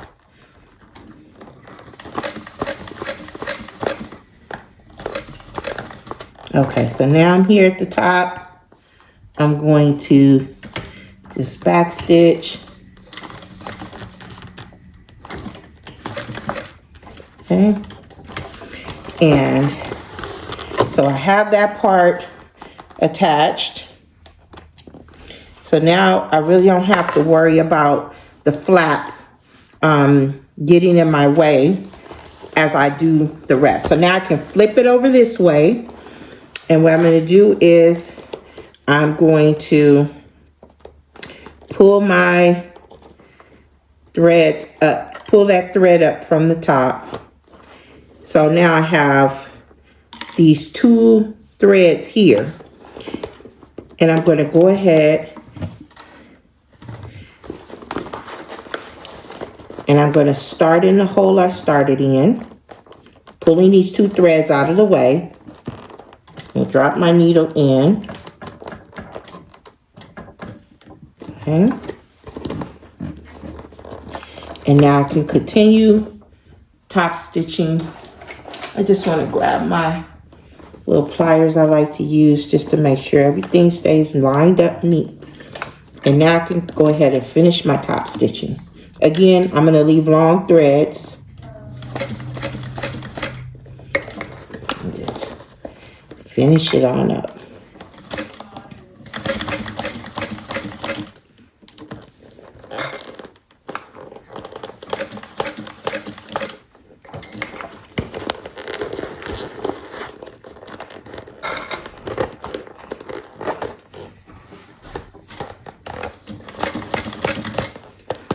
Take your time and roll it around.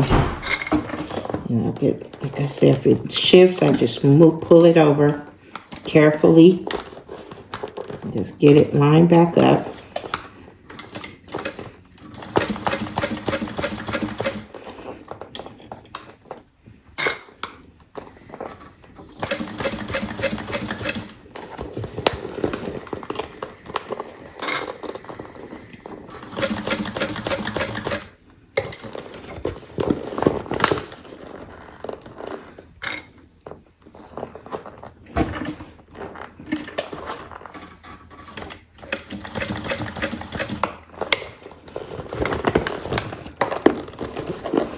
And once it's all done, attached, nobody will know that you had to do it in 2 parts.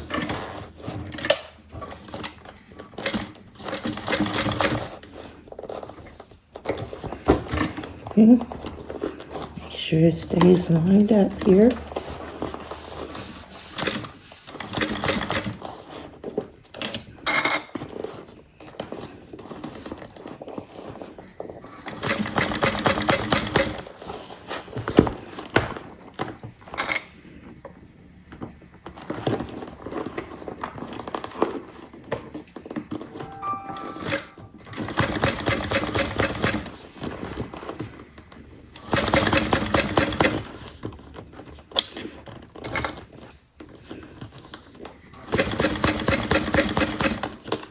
And we're getting close back to the top here.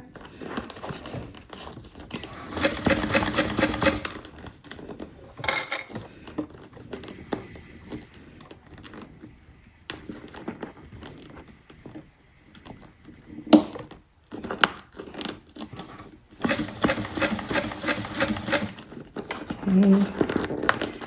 Just want to make sure everything stays lined up. Get it lined up here. Make sure those points are together. And backstitch. All right. And now we have one side panel on, and I'll finish off these threads.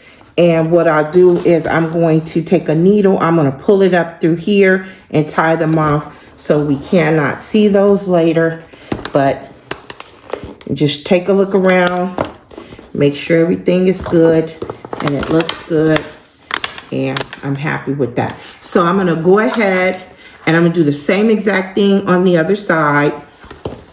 This time I'm going to start from this direction, which is, you know, and then I'll be able to just kind of pull the flap back a little.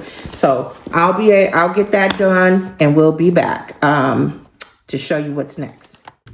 All right, I want to show you what we have so far with the finished exterior. It's looking great. I added the other half of my lock, and there's no stabilizer in the body of the bag just yet.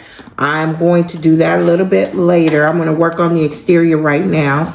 But isn't it looking gorgeous though? I just love it. Okay, so I'm going to put this aside and we're going to get, like I said, work on the lining. So you should have your 2 main lining pieces. I'm working with this ripstop fabric, so I don't need any interfacing. But if you're using cotton, then you're going to need some woven interfacing on all these pieces.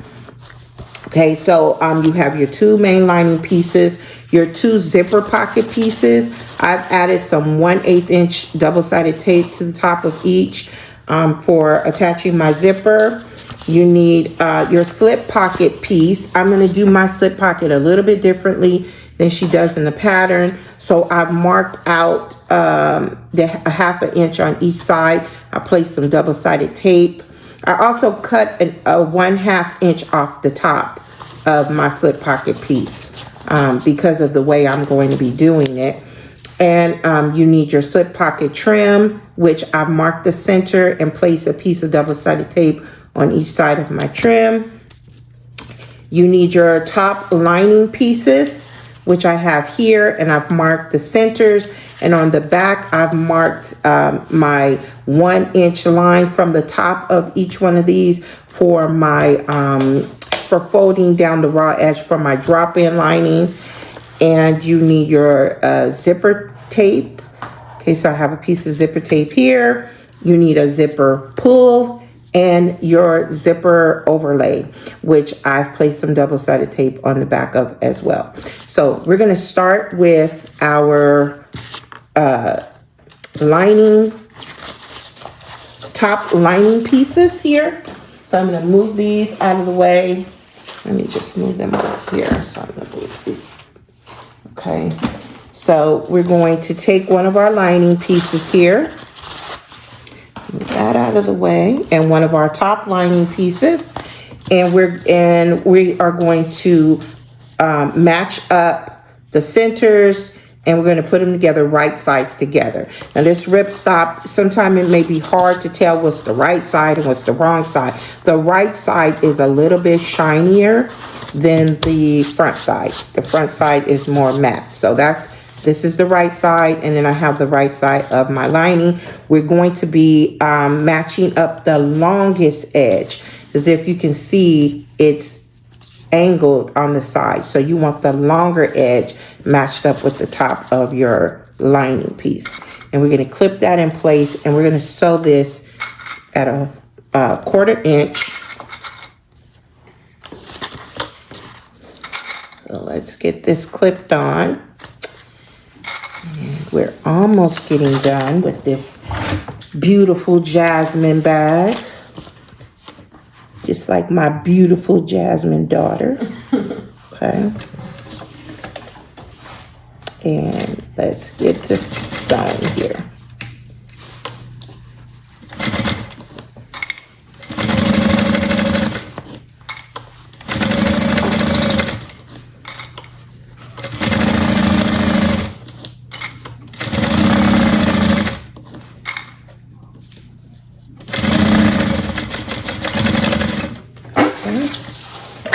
And then once you have that sewn together, we're going to fold the seam allowance down toward the lining panel.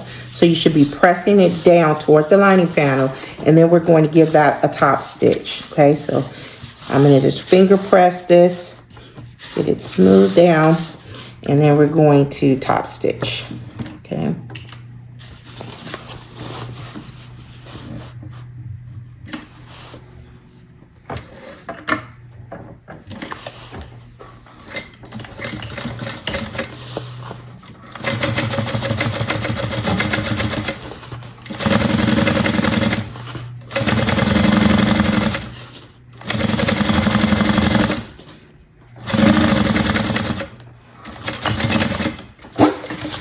Okay, and then you have that done,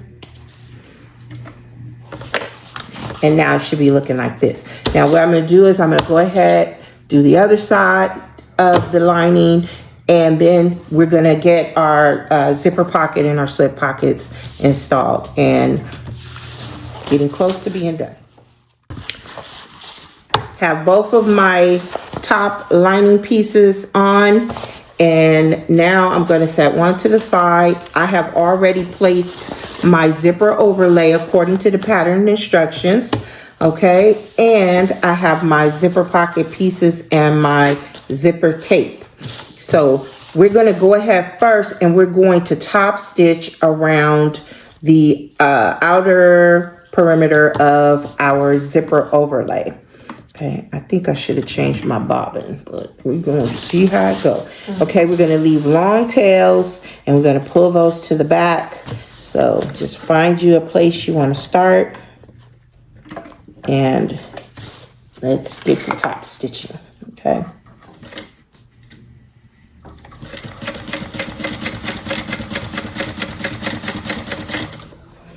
Okay, go slow around the curves. Oops, got to have take my needle down. Okay.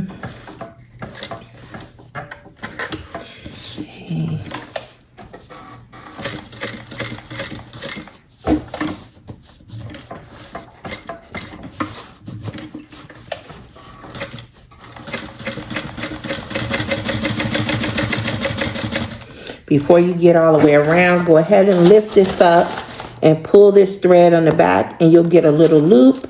Just pull that loop through, and the other tail will come right on through. Okay, so now keep stitching, and we're going to stop right where we started.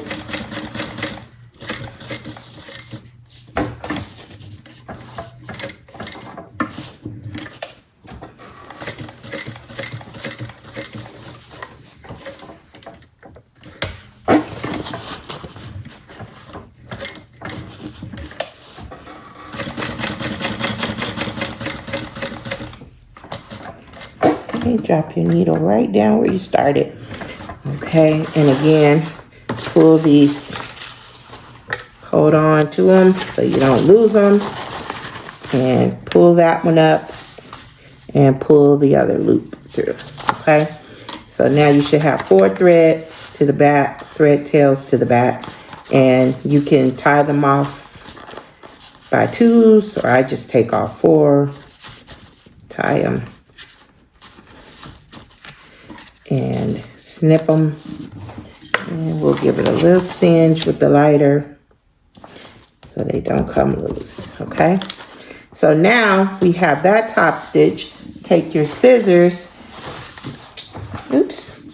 take your scissors and make a little snip down the middle, just onto the lining, and we're going to carefully cut out this part.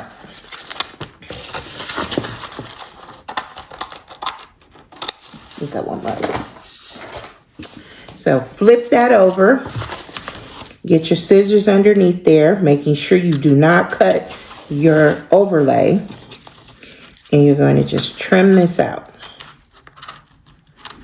Just run your scissors right along. Okay? And you should not be cutting your overlay. Okay? Don't worry about how it looks, because nobody's going to ever see this unless they deconstruct your bag. Which, why the heck would they do that?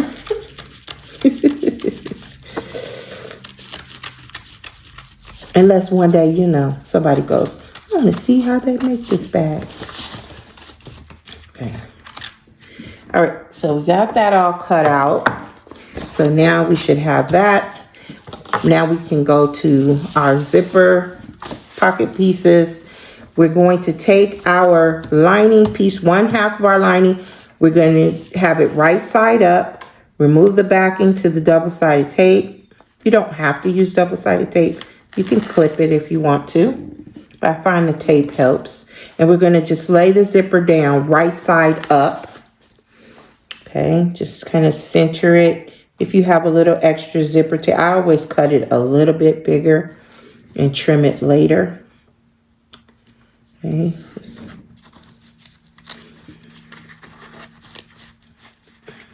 get that little crooked on it in. Let me press that down right. Okay. So it should look like that. And then we're going to just sew that at 1/4 inch.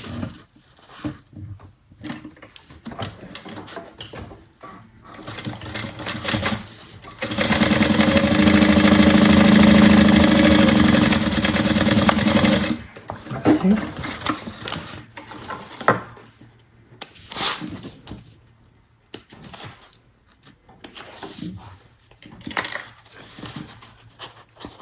Okay, and I like to fold that lining back, and I like to give it a little top stitch.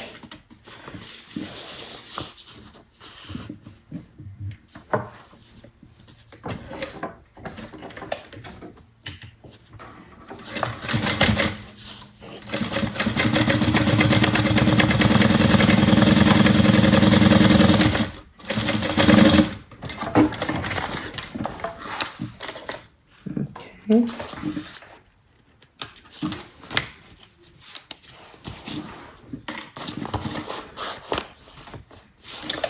Did I put the wrong side? I'm looking and I'm like, I think I did the wrong side. I told you it's hard to tell. And I did, didn't I? I sure did. I sure did. I put the wrong side up.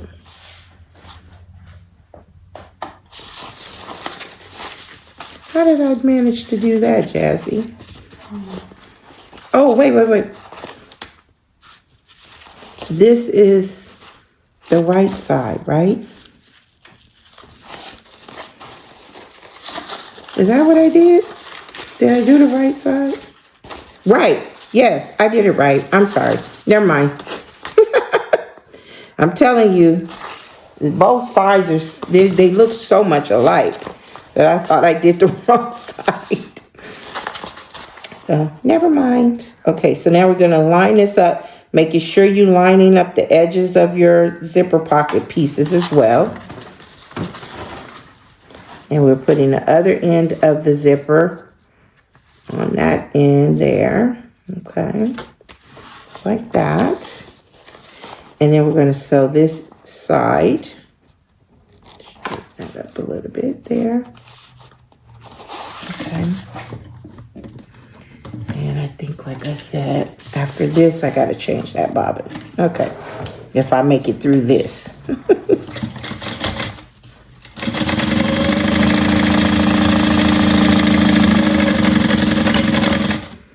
Okay.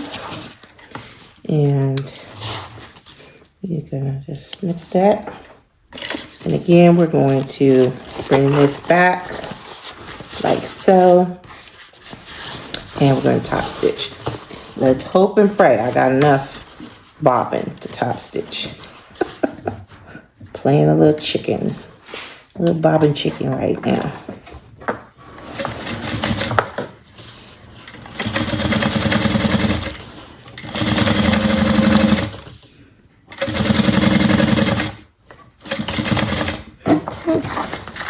There we go. And hey now. Okay, I did it. Okay, so I'm going to change this bobbin really quickly. Let's change that out for another. I always try to have, at least depending on the project, but most of the time I'll try to have about 3 bobbins prepared before I get started. That's usually enough for your average. So I'm just going to trim this down.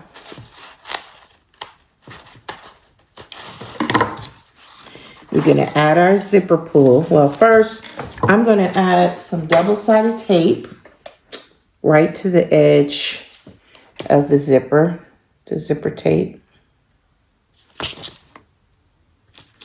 I don't like to go all the way to the end though, because we're going to sew down those sides and I don't want to sew over the tape. So I just do it like I leave about an inch or half an inch to an inch free. Just so we don't encounter any double-sided tape. Okay.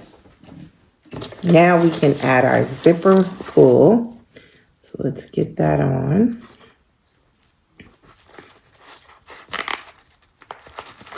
Just make sure it's even here. Okay. Give these ends a little burn so our zipper tape doesn't unravel. So now we're able to get this on. So we're going to lay our lining right over there, center it over the zipper. Okay. And up on each side. Get it centered on. Just like that. Get your zipper pulled up out of the way. And then you can lift up one side, remove the backing to your double-sided tape. Okay. And lay that back down and then get it pressed in place. Make sure everything's straight.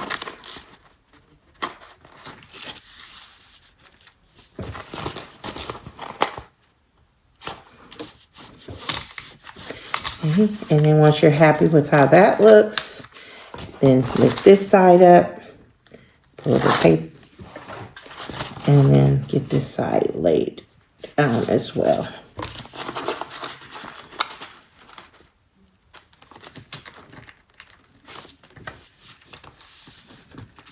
Okay. And that's what it should look like. Now your pocket pieces are open, so you can just sew right around the zipper window. Okay. Again, leave long tails.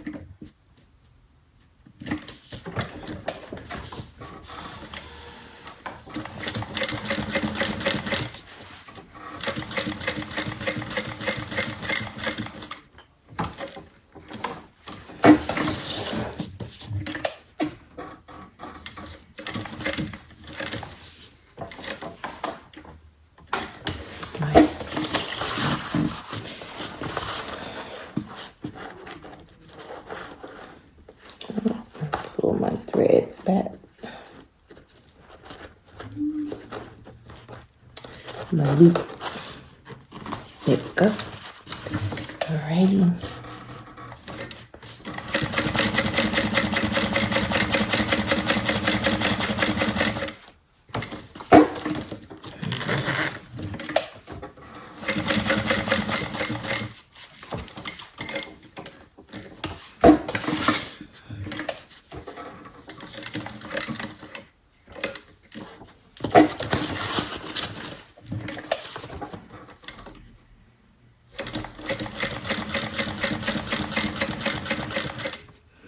And drop your needle down right where we started. And there we go.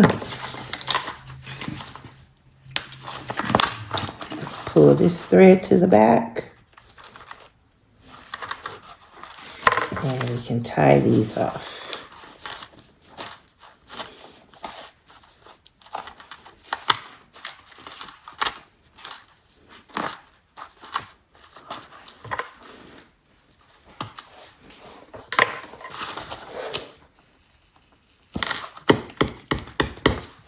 Okay. So now we have that done. We can fold the top piece down to meet the bottom. Line it up. You'll see you'll have about 1 inch over. No worries. We're going to trim that off. So let's clip this. Let's clip it like this here. We're going to clip this in place. Take your scissors and just trim that little extra off.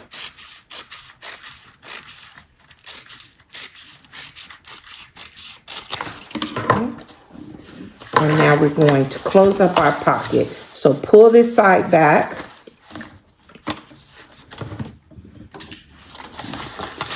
And then just sew it on down about 3/8 of an inch seam allowance. Go over that zipper a couple of times. Well, a couple, 3, 4 times. Okay. And just go. And sew across the bottom.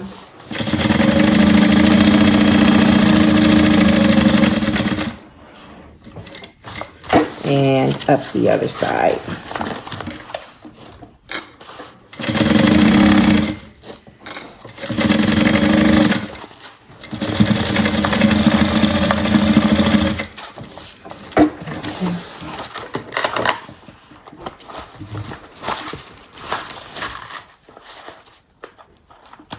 Alrighty, and now your zipper pocket is complete, nicely finished, okay? And you can close that up. We're going to grab the other lining piece and we're going to get our slip pocket piece and our slip pocket trim. And like I said, I'm doing it a little differently. So I marked a 1/2 inch on the back. I'm gonna remove the back into the double-sided tape, and I'm going to bring that raw edge in right to that line.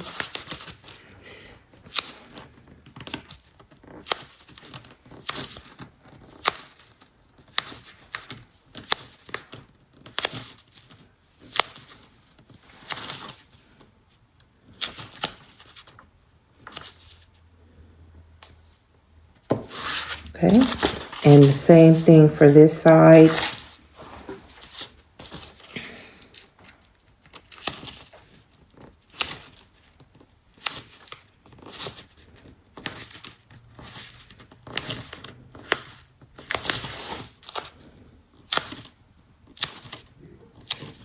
Okay. Just like that. And then I also like to put a piece. Once I do that, where's the end? Ooh, okay. I will add another piece, top or bottom, doesn't matter. Okay. And another piece on there at the bottom.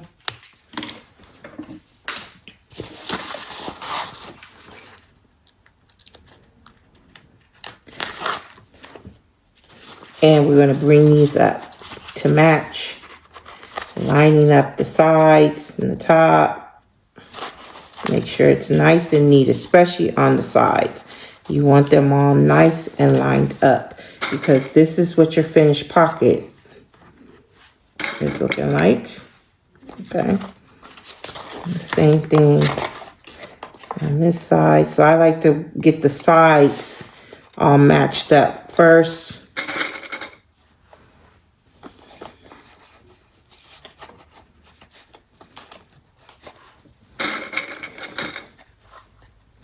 And clicked, and then the top.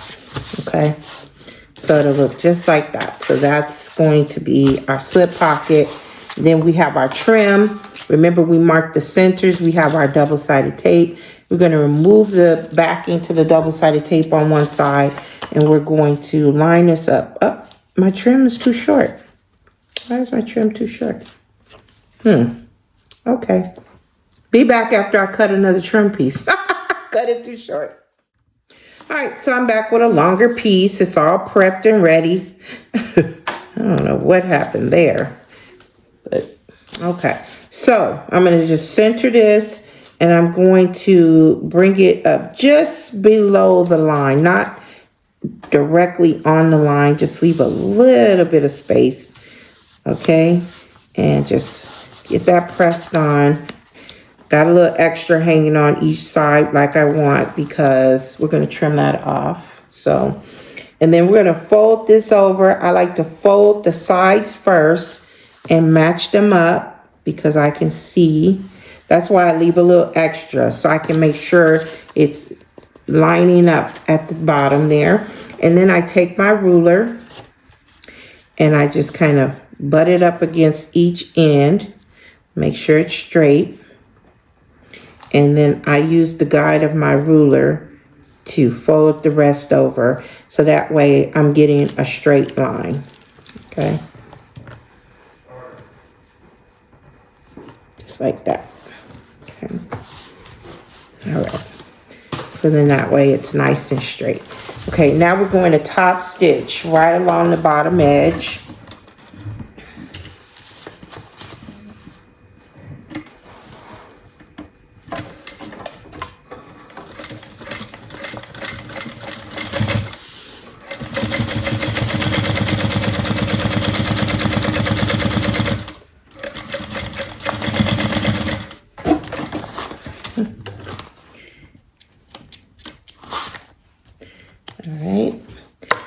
Going to just trim the little extra off. So just guide your scissors right along the edge.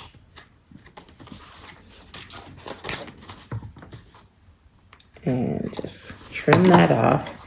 And then I'll just light the edges of my thread here so it doesn't come loose. Okay. So that's where we have our slip pocket here. I'm going to mark the center of my slip pocket. Just kind of give it a crease here. Just like that. And I have a center mark on the top lining.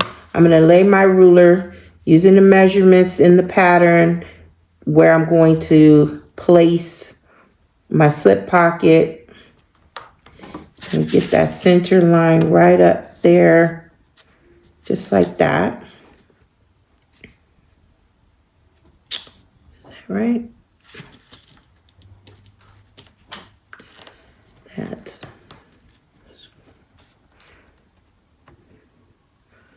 okay. That's not looking centered. Hold on a second. I think I got the. I'm gonna just mark it a little bit so I can.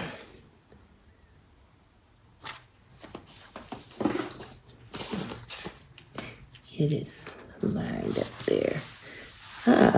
That's better. Okay, so just like that. So now I have it there.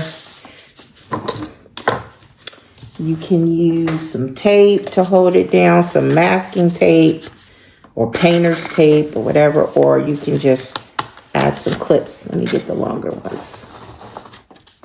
I like to just fold the edges over here like that. And I added some clips, and that way stays in place until I get it under the needle here. Okay, and we're going to top stitch all 3 sides. So down the side, the bottom, and then back up the other side. So I'll just get it right here. Gonna back stitch.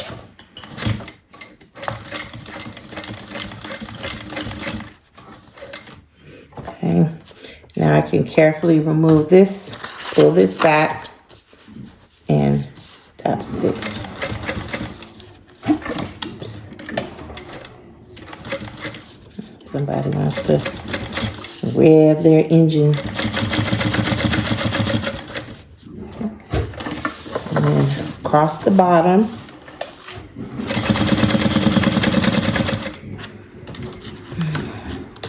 Don't people go to work anymore? Sheesh. Okay. And then up the sides here.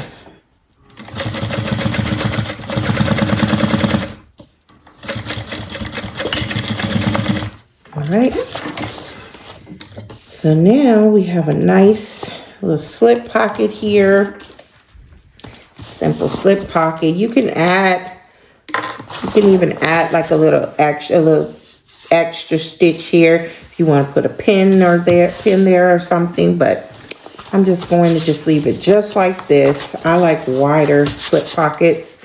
Okay, and then I'm going to add some rivets over here in the corner just to I think it gives the corners more stability, and I think it also just gives it a little pop of bling there. So I'm just marking out. So that's what I'm going to do. I'm going to go add the rivets here. Then we're going to go ahead and get this sewn together with our other lining piece, and then we're getting close. We're getting close, folks. Okay. Okay, so now we have both of our lining pieces constructed. So we're going to go ahead, we're going to place them right sides together, and we're going to clip down the sides, matching up these seams at the bottom. Okay, and then we're going to sew the sides and the bottom at 1/2 inch seam allowance. So get it all clipped. Get that side clipped. We'll get this side clipped. Grab some clips here. Get this side clipped. Making sure, like I said, we want to make sure these seams where the lining and the top lining meet, we want to make sure they're matched up. That clipped.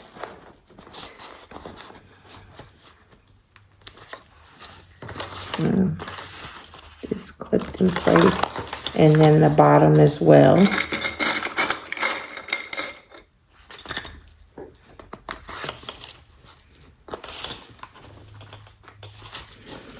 Okay, and we'll sew it all up.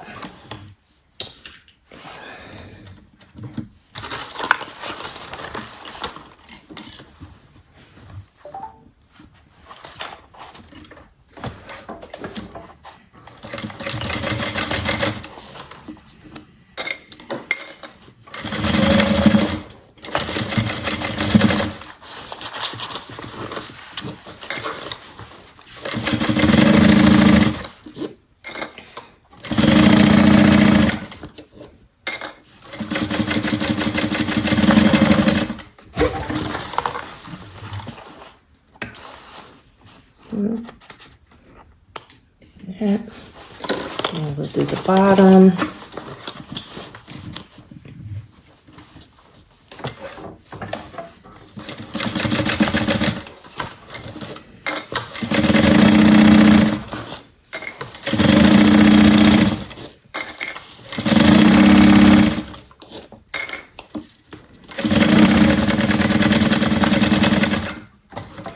And then we can bring it over here and do the side.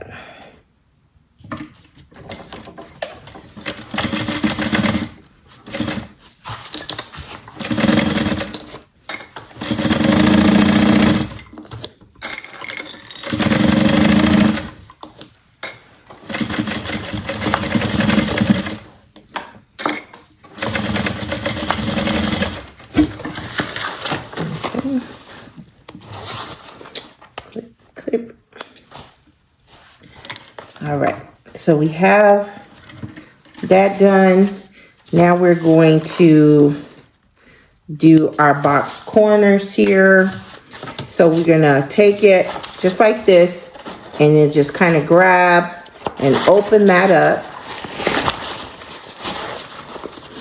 And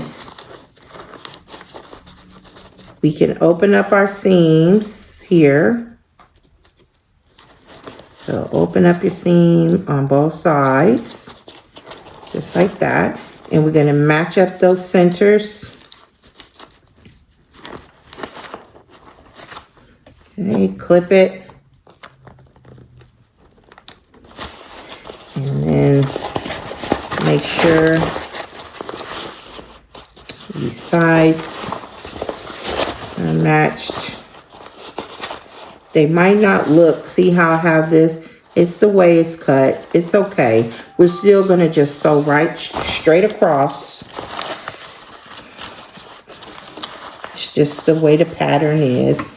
Just keep this, just keep in mind we're following this straight line, not this in here, okay? So I'm gonna sew this at a 1/2 inch.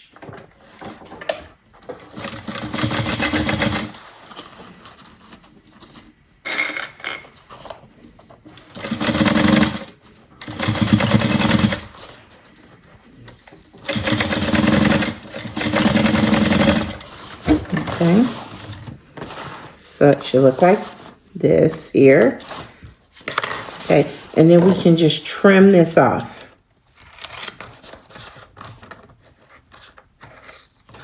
To about 1/8 of an inch. Just trim that down. So it'll look, now it's straight. We'll do the same thing on the other side.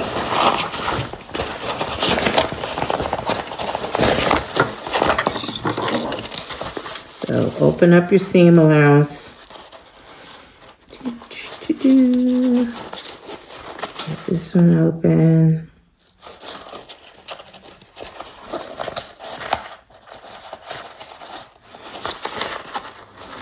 Match up the centers.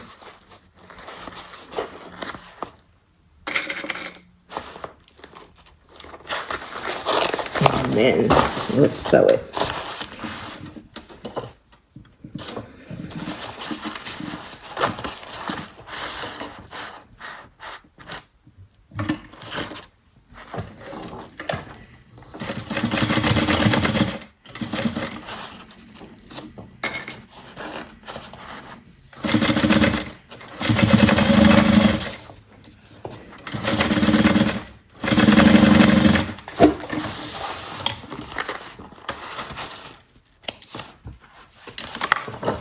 Okay, and then trim that down.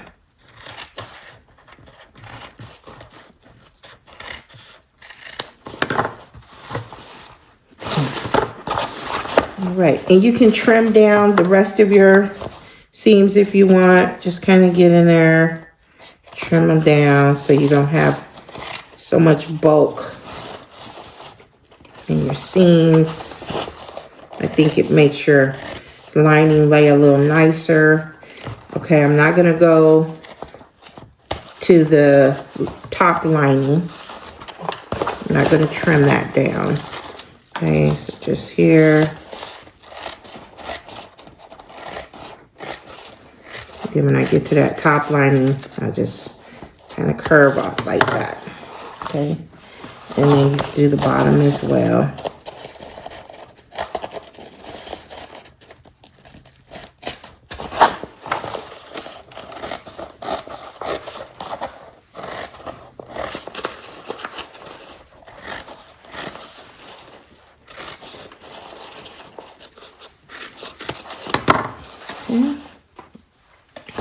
So now we have our lining done. What we're going to do now is we're going to apply some double-sided tape right above the line we drew for our drop-in. And, you know, I like to use 1/2 inch, especially since we have a good inch down. So I'm gonna just get my tape open up my seams on the side, get my tape just above the line we drew. Okay, just go all the way around.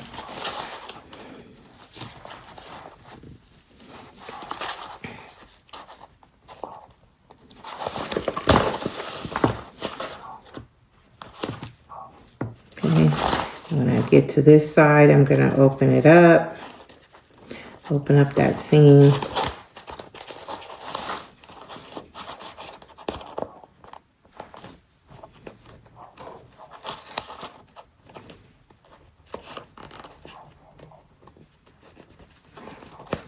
Okay.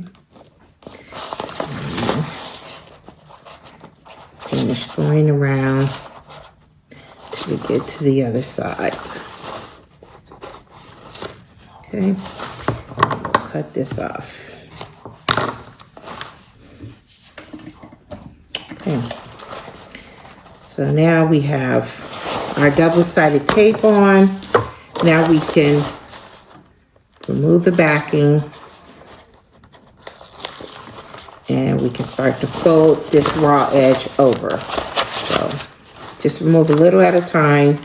I like to start at the seam here so I can line it up.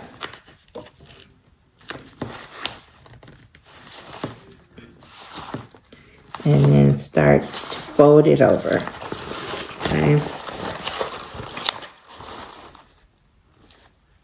And we're folding it over to that line.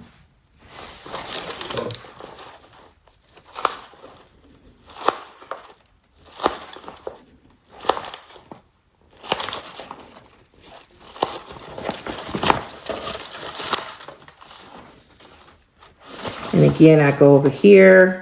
Make sure I'm folding this over to meet the seam and get the rest.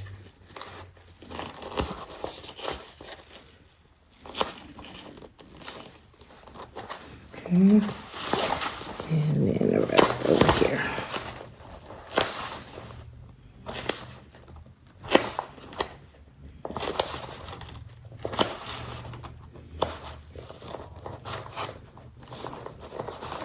Okay, give it a good, smooth, okay, we got our pretty lining all taken care of.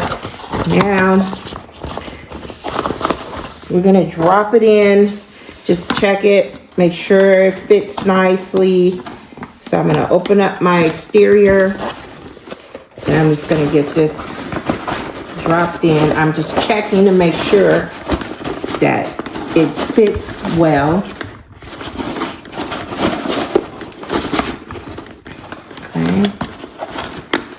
Seems like it does.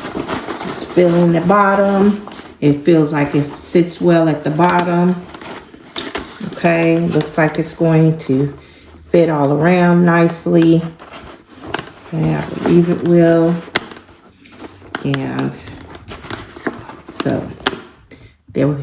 So I'm going to go ahead off camera. I'm going to get this clipped on.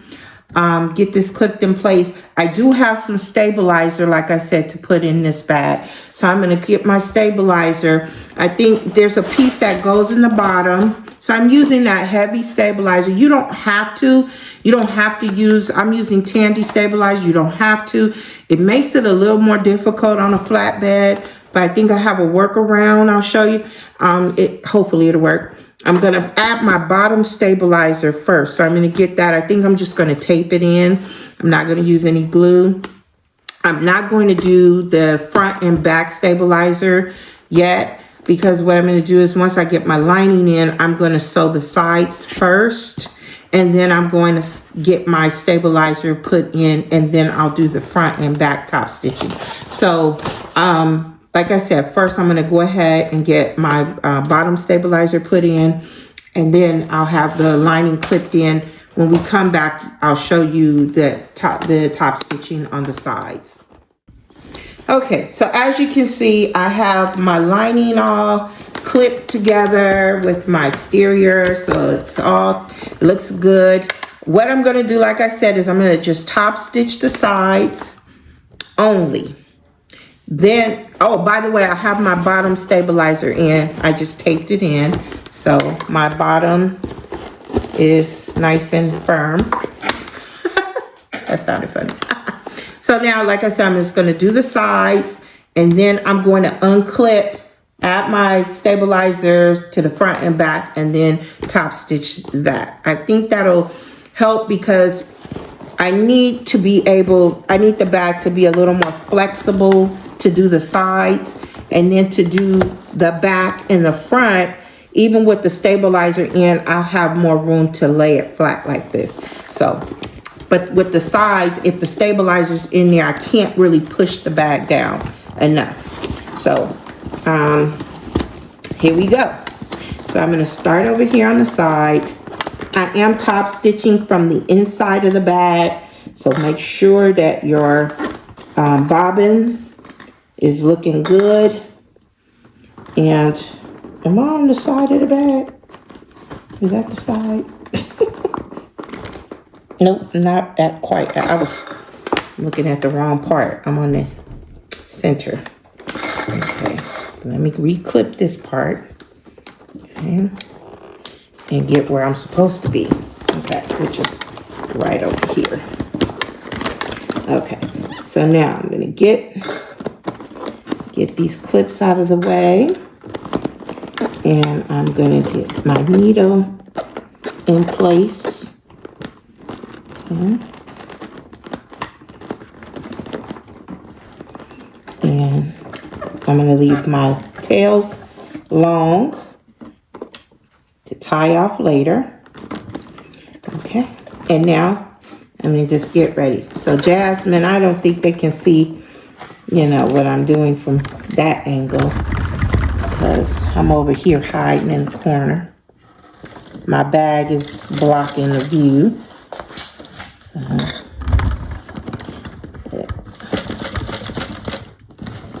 and I'm just gonna go just do the side. Uh-oh, sorry. And we're just doing the side. So this is my workaround for a flatbed.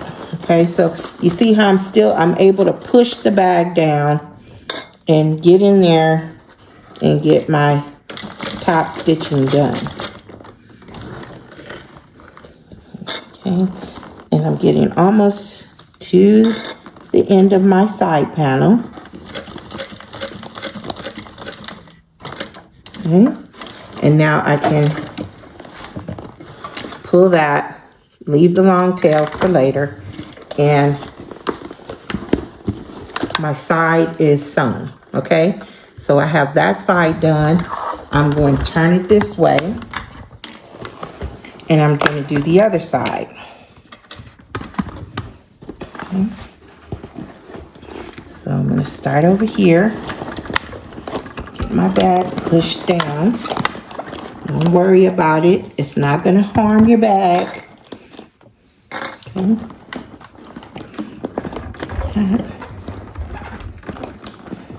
Oops.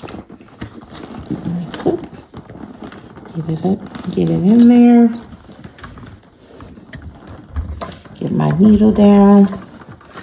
Okay. Leave those long tails. Make sure my tails, get my tails out of the way. Okay, come on, little tail. There we go. Okay. And we're going to start stitching here.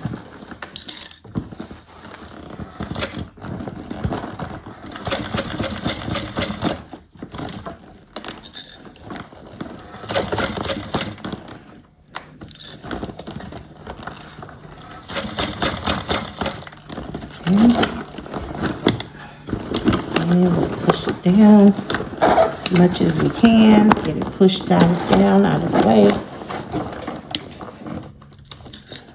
And we're almost to the end of the side panel over here.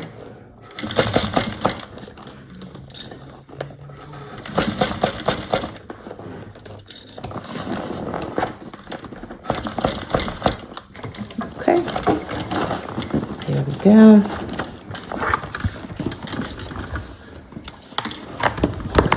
see what that's looking like. That looks good to me. Okay. So we have our sides all sewn. So now, I'll get these threads tied in later.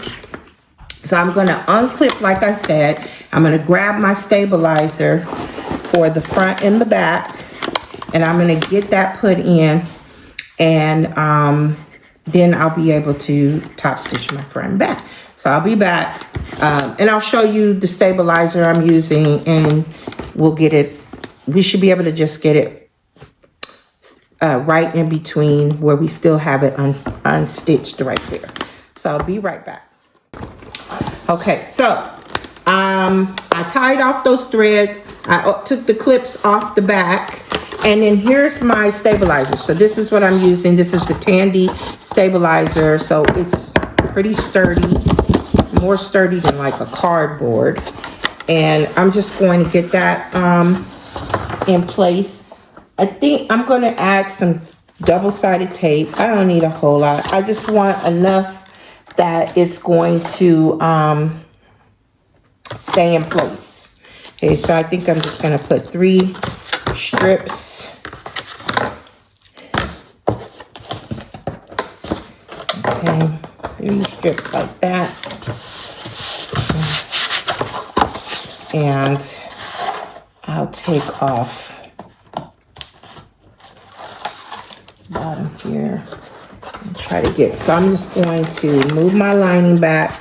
I'm going to try to fold this a little bit to get it in there. Just roll it a little.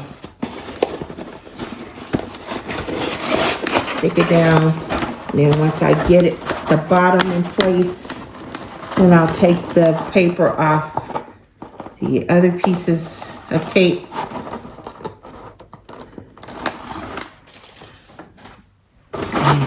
Get it in place. Just can make sure I'm sliding it down all the way. In the sides well. And then I'm going to press that down. Make sure it's not looking puckered in the back. Can you?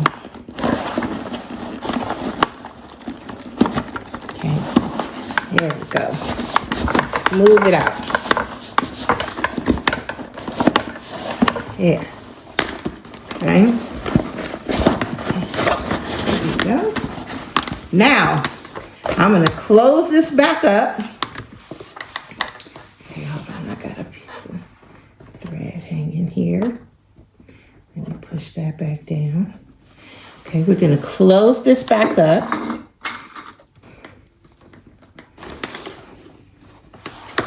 Okay.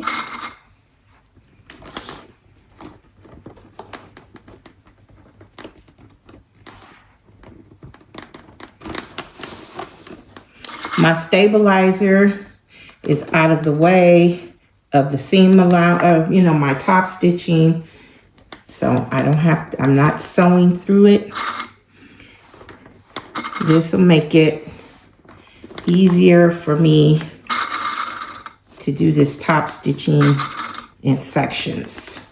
If you have a cylinder arm, then you won't have any issues going around the whole bag. Okay, so now I'm gonna lay this down. Start over here where I have my first clip. And I'm just gonna do a couple of back stitches. I'm not gonna leave any long tails here because I don't think it's gonna be, that conspicuous. And see how easy it is to lay it flat? Whereas the sides would not have been this easy. Okay, so now we're going to go ahead and top stitch this closed.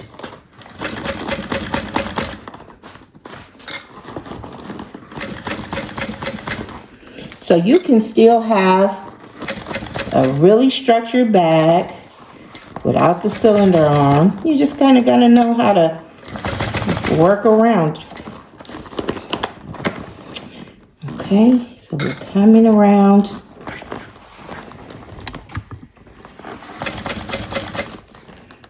Like I said, I'm just going to do a couple of back stitches here. Okay. And voila, we have the back is top stitched. It looks great. Okay. It looks great. Got my stabilizer in there, no problem. So I'm going to take this other piece for the front.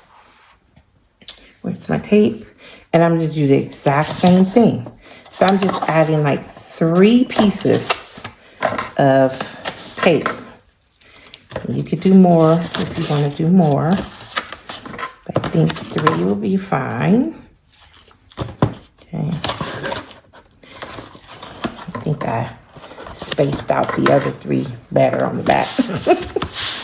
So maybe I'll add 1 more since I don't think I spaced this one out as well. Okay. All right. You can use glue if you want to.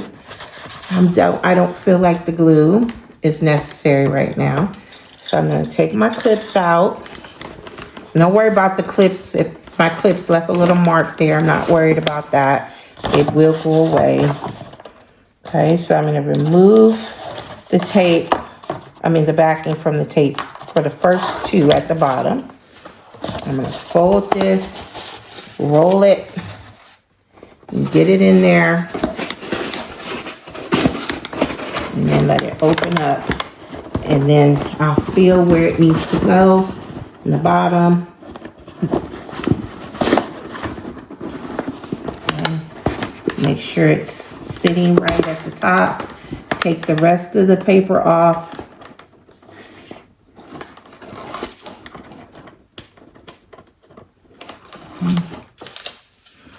Make sure it's in the sides where it's supposed to go. Get it. And once I get it in place, press it down to secure the tape. Okay. And then now we can close this back up and get it top stitched.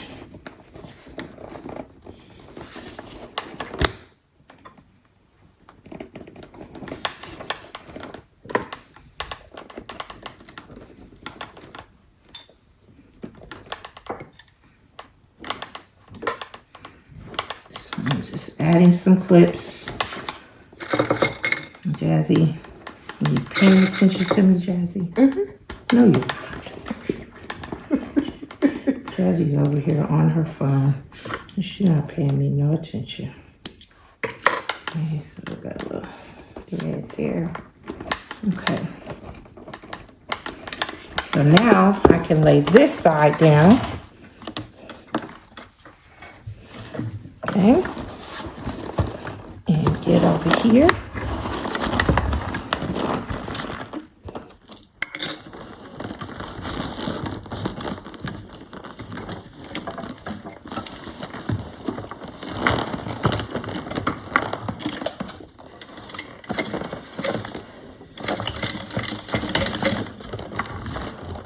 We'll get our top stitching done here.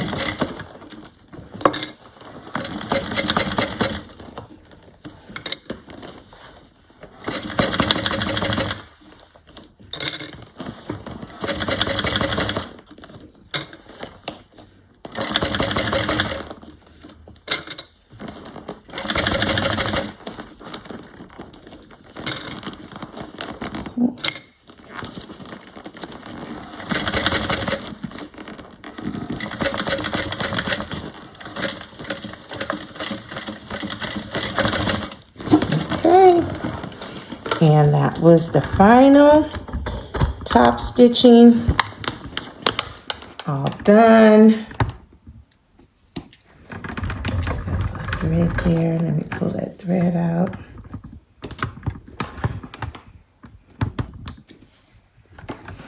Okay, let me just give it a little singe with the lighter. Make sure all the ends are secure.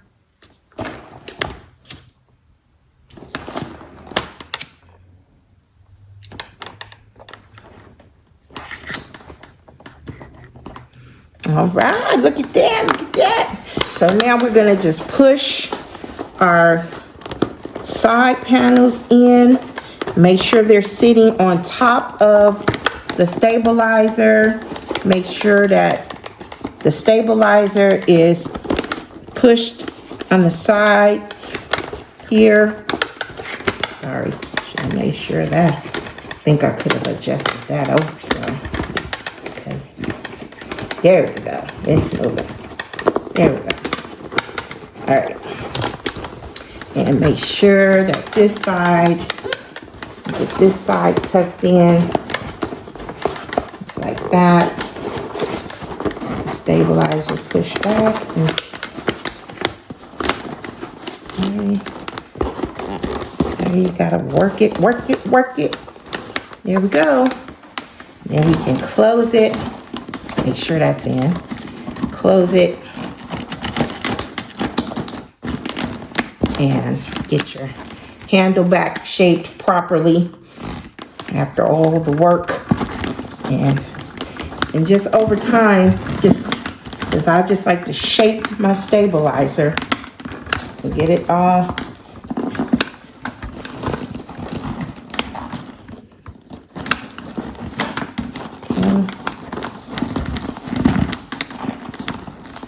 Okay, just like that.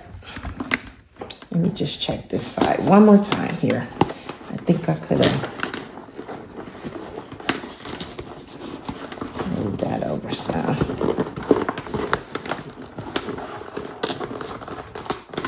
Okay, there we go. Okay.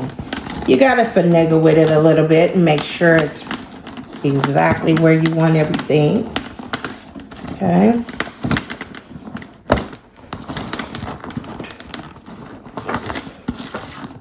That good? All right. All right, so that's it. There you have it. The Jasmine Bag by Janie Bags. Look at that. We have some good stable. Now what I'm going to do later is I'm going to go ahead and just put some clips on the side. That'll help to just keep everything in place. And then after a little while, I'll take the clips out and I shouldn't have any problem with it, you know, with the shape of it. So the stabilizer comes rolled. So sometimes it still kind of has that those little curves in it. So you kind of have to work it out a little bit. So, but overall, I'm so happy with the way this bag came out. I'm pleasantly surprised because I thought it was a much smaller bag and I like the size of it. And so, again, the Jasmine Bag by Janie Bags. The pattern link will be in the description. Don't forget to like and subscribe. Thank you for always tuning in to watch my videos. I really appreciate it. I have been so very busy and I didn't get a chance to get out as much as I had intended.